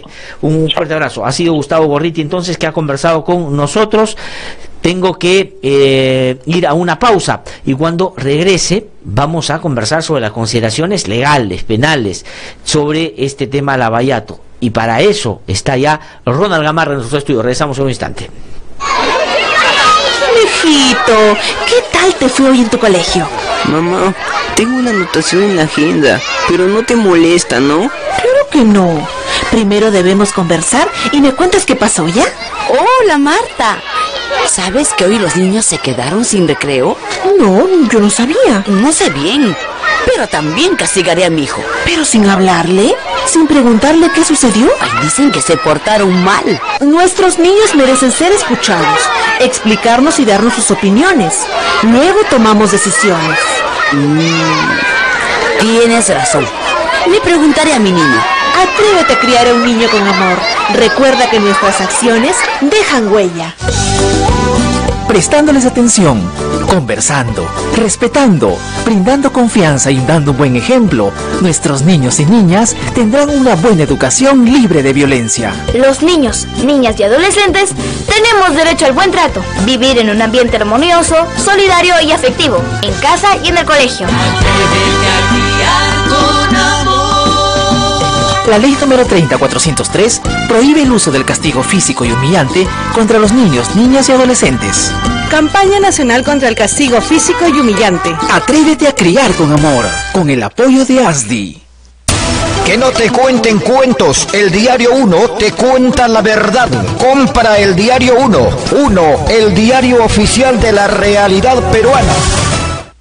RBC 104.7, la otra forma de vivir.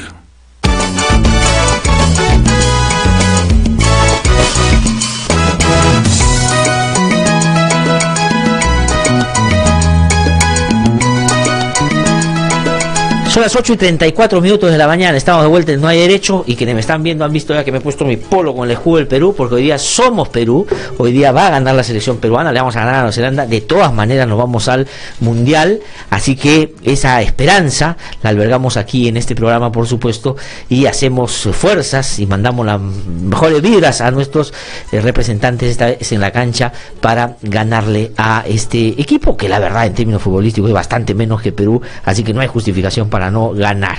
Son las 8:35 ya de la mañana. El doctor Ronald Gamarra ha venido a nuestros estudios para sumarse a esta expectativa por el partido también, pero vamos a hablar con él sobre qué cosa va a pasar con el caso Lavallato a propósito de lo último que se ha conocido sobre las declaraciones de Marcelo Odebrecht. Doctor Ronald Gamarra, es un gusto saludarlo. Buenos días. Hola, gracias por la invitación. Gracias, no, al contrario, por haber venido. Bueno, ¿cuál es la novedad en lo que ha dicho Marcelo Odebrecht y qué tanto compromete a actores políticos sobre los cuales se les ha preguntado, pero que han tenido reacciones diversas? El fujimorismo de celebración ha dicho no hay nada. El APRA ha dicho ya, soy AG, pero no hay nada de coima al costado. Y PPK, que no aparecía previo a este interrogatorio como alguien sobre el cual podía pronunciarse Odebrecht, está fregado porque finalmente han mencionado su nombre, el vínculo posterior a su paso por el gobierno después del 2006 y además de que financiaron su campaña. Comencemos a ver en general qué tan importante es lo de Odebrecht en la investigación y entremos a cada uno de esos personajes. A ver, se ha dicho hace mucho tiempo ya que una de las piezas centrales de una efectiva investigación respecto de los sucesos que comprometen a las empresas brasileñas en actos de corrupción y las empresas peruanas consorciadas a las brasileñas es el tema de la colaboración eficaz, ¿no es cierto? Y eso es fundamental, etcétera. Y digamos, la declaración de Marcelo Odebrecht abona en ese terreno, ¿no? O sea, ha repetido digamos, lo que ya señaló hace algún tiempo con algunos detalles, pero remitiendo siempre a Barata como Barata, el hombre que va a dar el detalle final. Exactamente. Pero entonces, en estos casos la gran batalla el día de hoy es por el tema de quién llega a Barata más rápido y quién lo convence o quién lo asusta de colaborar o no de colaborar, o en los términos de la colaboración, ¿no es cierto? Entonces,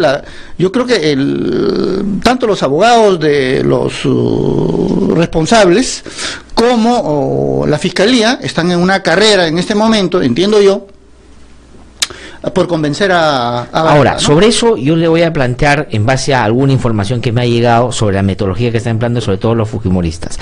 Dicen que esta estrategia de contratar Keiko, un abogado en Brasil, es para que le saque ventaja a todos los otros en una relación más directa con los abogados de Odebrecht y de Barata, y que se habían aproximado ya a los abogados de Barata y le habían dicho lo siguiente: ¿has visto lo que acabamos de hacer con el 003? Y a nosotros te podemos en el Congreso seguir ajustando y te podemos hasta desvanecer.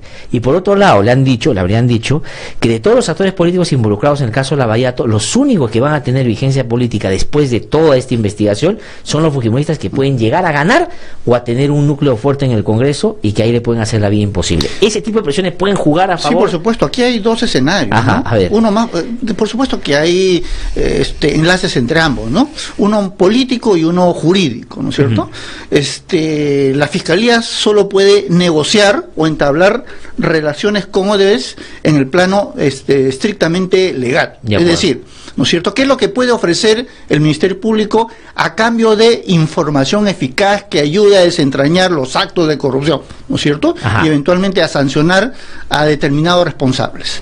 Le puede ofrecer la colaboración y la exención de responsabilidad. O sea, el Ministerio Público tiene armas legales para poder, digamos, sobrepasar este intento político de presionar. Ese terreno, si se quiere, ¿no?, de los brasileños y de sus pares peruanos por escapar, digamos, o por negociar, digamos, los términos de una rendición legal, eso tiene que hacerlo con el Ministerio Público. Ajá. Pero la otra parte, la que le interesa a la empresa, la de continuar sus operaciones económicas en el Perú, eso depende del Ejecutivo y particularmente del Congreso. Ya, ¿no? O sea, sí es una herramienta de presión, por supuesto, claramente. Claro, por supuesto, ¿no? Por supuesto. Porque ¿no? Odebrecht, lamentablemente, el Ministerio Público no cuenta ahora con un apoyo político. Ajá, ¿cierto? Porque justamente los políticos de los partidos tradicionales son los que están comprometidos en estos actos de corrupción con las empresas brasileñas. No, y como parte de su reacción tratan de arrinconar al fiscal de la Nación con la denuncia que le han hecho. Evidentemente, ¿no? Entonces, ¿a dónde puede acudir el Ministerio Público? Al Ejecutivo no puede.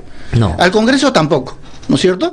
Y hay y yo creo que se ha equivocado el Ministerio Público de hace mucho tiempo en no tener una política de mayor transparencia, de entregar la información y de acercarse a la ciudadanía, ¿no? Porque uno de los aliados naturales del Ministerio Público es la ciudadanía. Ahora, pero también tiene, para contrarrestar lo que desde la política y en concreto desde el Congreso se puede hacer, todo el tema del manejo de las cuentas, los recursos, los bienes de Odebrecht, porque podría el Ministerio Público, en torno a la negociación con Barata y con Odebrecht y con otros, decirle: oye, nosotros tenemos posibilidad de, digamos, cautelar esos bienes y quitártelos. Por eso yo creo que aquí hubo un error de inicio en el que el Ministerio Público y la Procuraduría no se pusieran de acuerdo y caminaran de manera conjunta a fin de lograr un mismo objetivo, claro. ¿Cierto? Lamentablemente se distanciaron muy pronto, y hasta ahora no han conseguido, digamos, caminar en el mismo objetivo, estar de acuerdo, ¿no?, en ese tema. Efectivamente. Porque ahí lo que hubiera sido importante es ponerse de acuerdo en torno a cómo negociar y presionar, de acuerdo. Y los bienes son fundamentales para Odebrecht. Exactamente. No solo en la cárcel, que es fundamental, sino... si los de Odebrecht quieren negociar es porque han cometido delitos, son delincuentes. Sí, ya saben, ¿no? ya me lo han admitido. Entonces, bueno, ustedes son delincuentes, vamos a negociar, pero yo me voy a asegurar de que la negociación vaya por buen camino, ¿no es cierto? Ajá. Entonces yo voy copando determinados bienes de las empresas, pero sigo negociando. Sigo negociando. O sea, palo y zanahoria, pues. Claro, palo y zanahoria. Te ajusto, pero a la vez te doy beneficios. ¿Qué ha hecho Brasil respecto de las empresas brasileñas? ¿Qué han hecho los Estados Unidos respecto de las empresas brasileñas? ¿Qué han hecho los suizos? Sí. Eso. Sí. Palo y zanahoria. Y mira todo lo que han conseguido. Mira todo lo que han conseguido. Sí, pues, entre otras, que Marcelo esté preso. El mandamás de Odebrecht preso. Aquí no hay ningún empresario preso, por ejemplo. ¿No es cierto? Ahora, entonces, para mí la batalla en estos momentos es la batalla de fortalecer, de recuperar los bríos en el tema de la colaboración eficaz. Otra vez, ¿no es cierto? Barata. Yo reforzaría desde el Ministerio Público al equipo que está viendo el tema de la colaboración eficaz. Ajá. ¿No es cierto? Daría instrucciones precisas de que ese tema vaya por una vía más rápida y que lleguemos a una decisión. Ahora, esa decisión no nos va a satisfacer, porque va a haber cierto grado de impunidad. Sí. ¿No es cierto? Pero es la única así forma... son las negociaciones. Así son las negociaciones. No, pero y es además, la única forma de lograr avances contra criminalidad organizada. Pero digamos, ahí lo que lamentablemente evita que se avance en esa dirección es esta demagogia de determinados sectores que se expresan en los medios, de decir, le están dando beneficios y todo, que en el fondo lo que quieren es impunidad. O sea, quien más grite que no le des beneficios a esa gente es lo que en realidad quiere que fracase la colaboración. Por eso, junto a mi respaldo al Ministerio Público, y particularmente la gestión del doctor Pablo Sánchez, ¿no es cierto?, mi exhortación a que refuerce los medios y los caminos para lograr cerrar la colaboración eficaz con Jorge Barata. Ahora, desde su punto de vista, doctor Ronald Gamarra, por ejemplo, en esa negociación, ¿es atendible el pedido de Barata de que sus fondos de pensiones, o todo lo que, digamos, han congelado, se los puedan desactivar para que él pueda colaborar, por ejemplo, o eso ya es demasiado? ¿O entraría también desde su punto de vista? Depende, pues, si usted fuera procurador, por ejemplo, ¿qué me das? ¿entraría en negociación? ¿Qué me has dado? Ya.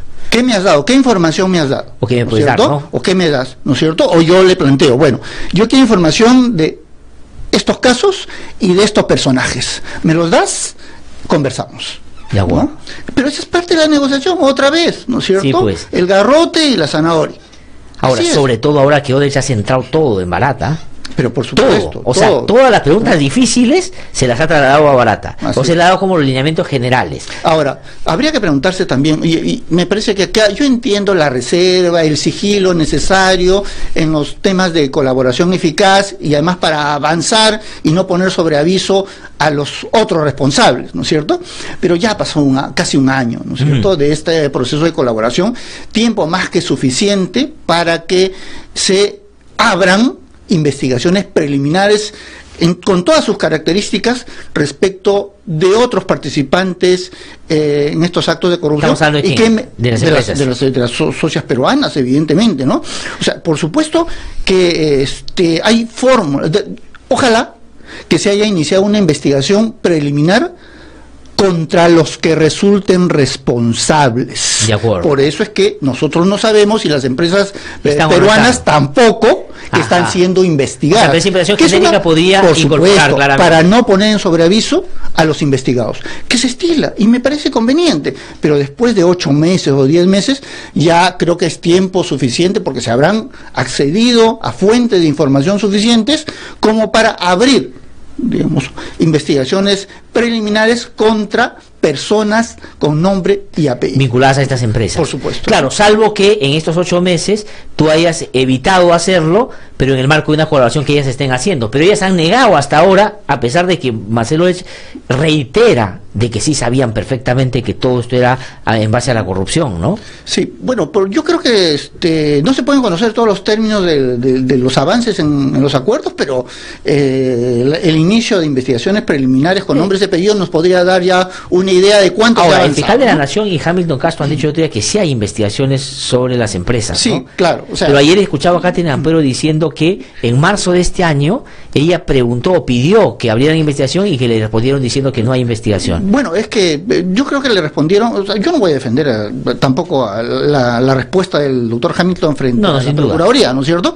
Pero, a ver, pues eso puede ser materia de interpretación. Lo que entiendo que le dijeron es que la estrategia del Ministerio Público iba para otro lado. Sí. Ahora, pudiera ser que esa estrategia suponía que se investigara dentro del proceso de colaboración o que se abriera una investigación preliminar contra los que resulten responsables. Y por lo tanto, efectivamente, no solo contra ellos. Exactamente. Pero sí incluyendo a ellos. Pero si no sabemos eso, entonces podemos, evidentemente, como en su momento la procuradora, pensar que no se están haciendo las investigaciones como corresponden, ¿no? Ahora, pero y su intuición, digamos, en base a lo que se conoce, que es poco, ¿qué le dice? Que es probable que sí estén investigando sin haberle puesto nombre propio directo. En que las investigaciones se han realizado, pero creo que ya es tiempo suficiente, que hay un replanteamiento de la investigación al interior del Ministerio Público. Y confío en que el doctor Pablo Sánchez, dentro de sus competencias, porque él no puede decidir qué se investiga, cuándo se investiga y a quién se investiga. Como quieren los fujimoristas, ¿no es cierto? Y si lo hiciera, lo tendrían que acusar constitucionalmente. Efectivamente, ¿no es ahí sí habría motivo. Claro, ¿no es cierto? Entonces, pero creo que es un momento de reflexión. El doctor Pablo Sánchez ha hecho muy bien en defender la institucionalidad y su gestión, ¿no es cierto? Ahora tiene que replantear, ¿no es cierto?, las investigaciones por el tema de las empresas brasileñas vinculadas a la corrupción, y particularmente tiene el desafío de cerrar de buena manera, ¿no es cierto?, la colaboración eficaz de Jorge Barata, ¿no? Que es, digamos, obteniendo la información que nos permita a nosotros, si fuera el caso, como parece ser, la investigación, juzgamiento y eventual sanción de las altas autoridades que en el Perú nos gobernaron en los últimos años y que tendrían responsabilidad. De acuerdo. Ahora, vamos a repasar entonces eso último que usted ha dicho. ¿Cómo les puede ir en base a lo último que ha dicho Odebrecht y en lo que más o menos por estos días se ha conocido, está desarrollando en el marco de su investigación el Ministerio Público? Keiko Fujimori y su embajada en el Congreso han celebrado diciendo que que Odebrecht casi los ha librado de responsabilidad. ¿Eso es así? ¿Y qué tanto de lo que Odebrecht ha dicho ahora sí los compromete más? No es cierto, pues. Ajá. No es cierto. ¿No? Barata se ha ratificado en lo que, Odebrecht se ha ratificado en lo que ya conocíamos y ha dado detalles. O sea, sería ocioso que yo repita lo que ya todos sabemos, ¿no es cierto? Pero ¿qué de lo nuevo es importante? Sí le ha dado sí ha financiado las campañas electorales de Keiko Fujimori. ¿Sí? ¿No es cierto? Y que le había dado una cantidad determinada y que luego le ha aumentado $500,000. Sí. ¿No es cierto? Ahora, poniendo las cosas en su contexto, es la declaración de una persona. De acuerdo. O sea, que nos remite a Barata. Sí. Entonces, Barata tiene que declarar y sobre todo entregar la información que efectivamente corrobore tales afirmaciones. Ahora, Gustavo Gorriti, con el que acabo de conversar, lo que dice es, y porque yo le pregunté, ¿es posible que Barata diga ante las autoridades peruanas, cuando le pregunten por eso, de que sí, Marcelo Odebrecht dijo que yo le diera, pero yo no le di porque finalmente hice mi evaluación? No hay manera. No hay manera, ¿no es cierto? O sea, ellos están obligados, primero por su proceso de delación premiada con las autoridades brasileñas, ¿no es cierto? Tienen que colaborar y tienen que decir la verdad. Si no, su propio proceso de colaboración allá se cae. Sí. ¿No es cierto? Y si se demuestra aquí que mintieron, evidentemente aquí no hay forma de perdonarle ninguna responsabilidad penal y evidentemente hay que irse con todo contra los bienes de la empresa, ¿no? Sí, y en el caso de Alan García, digamos, en el lenguaje de la mafia, porque los dos eran unos mafiosos, ¿no es cierto? ¿Qué significa? Con él teníamos una vieja relación, desde mi abuelo, mi papá, yo, todo. Bueno, y que él era un entusiasta por la inversión, pidiendo que nosotros entráramos, por ejemplo, al tema de gasoductos. Hay pruebas indiciarias que evidentemente nos remiten otra vez a Barata y que Barata tiene que cantar, ¿no es cierto? Pero evidentemente, ¿no? O sea, su nombre aparece, digamos, en los documentos de la entidad. Además ha sido contratado para dictar conferencias alguna de ellas por $100,000. Sí. Evidentemente, eso es absolutamente raro. Por más presidente que haya sido en el Perú, nadie paga $100,000 por una conferencia. No, además la además hay un tema ahí, hay un tema ahí, porque Odebrecht ha señalado que ellos le han pagado. Sí. Y el cheque no aparece a nombre de Odebrecht. Aparece a nombre de otras empresas, ¿no es cierto? Entonces, qué raro, pero si Odebrecht lo contrató, si Odebrecht le pagó, ¿por qué no le pagó directamente? ¿Por qué le pagó a través de interpósita persona? ¿Eso qué significaría, ¿no?, en términos penales? Que están ocultando, pues. Que están ocultando. Y que solo el pago de la conferencia pagada tratando de ocultar el pago ya es un caso de lavado de activos. No. O podría ser un elemento importante para... Exactamente. No, el tema de lavado es complicado. Sí, es más complicado. Eso es lo que yo he dicho. Pudiera ser, pero es complicado. Pero sigamos, si ellos no dieron cuenta del dinero que ingresó para las campañas, digamos, ¿no es cierto? Si no lo declararon ante la SUNAT, por ejemplo, ahí posible comisión de otros actos de carácter delictivo, ¿no es cierto? Que hay que investigar. Pero eso nos lleva otra vez al tema de los partidos políticos, ¿no es cierto?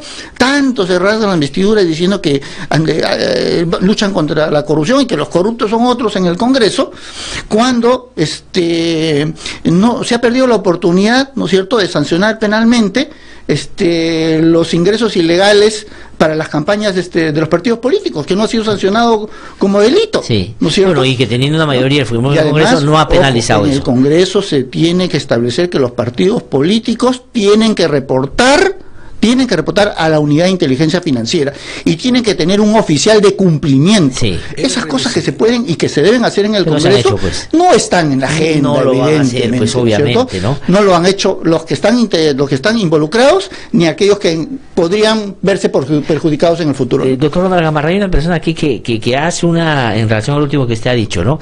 Ollantumala y Nadine Heredia están presos porque les dieron un dinero digamos, para el financiamiento del partido, y según Barata se lo dieron directamente. Por lo tanto, digamos, ese era un dinero que uno podía decir podía venir de fuente ilegal, pero se lo dieron, digamos, justamente para evitar que se conociera que están aportando.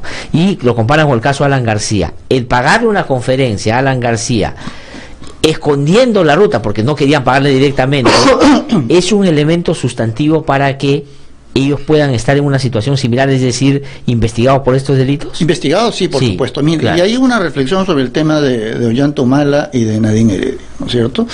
A mí me parece, y lo he dicho, me parece injusta su prisión preventiva. De Ollanta y de Nadine Heredia. De los dos. Creo que sí hay razones suficientes para la investigación, por supuesto.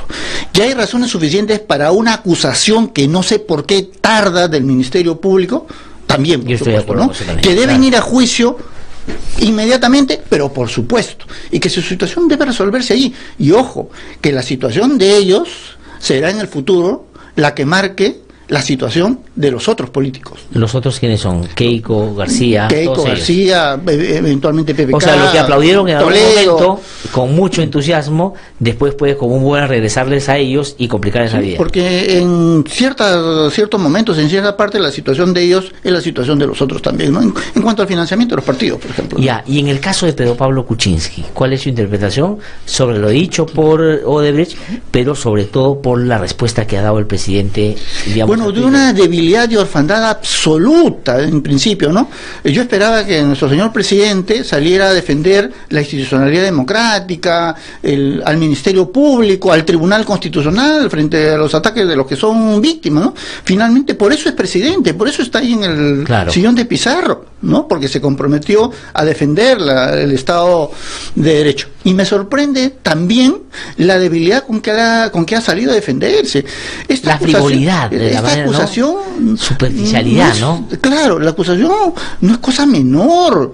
Lo están vinculando con una empresa y con actos posibles de corrupción, ¿no es cierto? Tendría que haber salido, digamos, inmediatamente a declarar y por supuesto a ponerse a disposición de las autoridades, y no hacerlo a través de un simple tuit. No, es más, cuando Gorriti cuenta que llama a Freddy Chirinos para que le haga una entrevista, yo hasta donde conozco, la respuesta que le da el propio presidente es que había llegado recién y estaba cansado y que después iba a ver ese asunto, ¿no? Que se iba a pronunciar más adelante. Y al final se pronuncia de esa manera. Ahora, lo que él no calcula, creo que eso puede ser el elemento que los apristas y los futbolistas utilicen para buscar vacarlo. Sí, además, yo no tengo la menor duda. Evidentemente, hay un tema con el señor presidente, ¿no? El señor presidente le ha mentido al Congreso, ¿no? Ajá. Le ha mentido al Congreso en su informe al señalar que, bueno, a ver, primero hay una contradicción, ¿no? Entre lo que dicen desde Brasil y lo que dice el presidente PPK, ¿cierto? Hay una dificultad. ¿Quién miente? ¿Quién no dice la verdad? Bueno, otra vez Barata.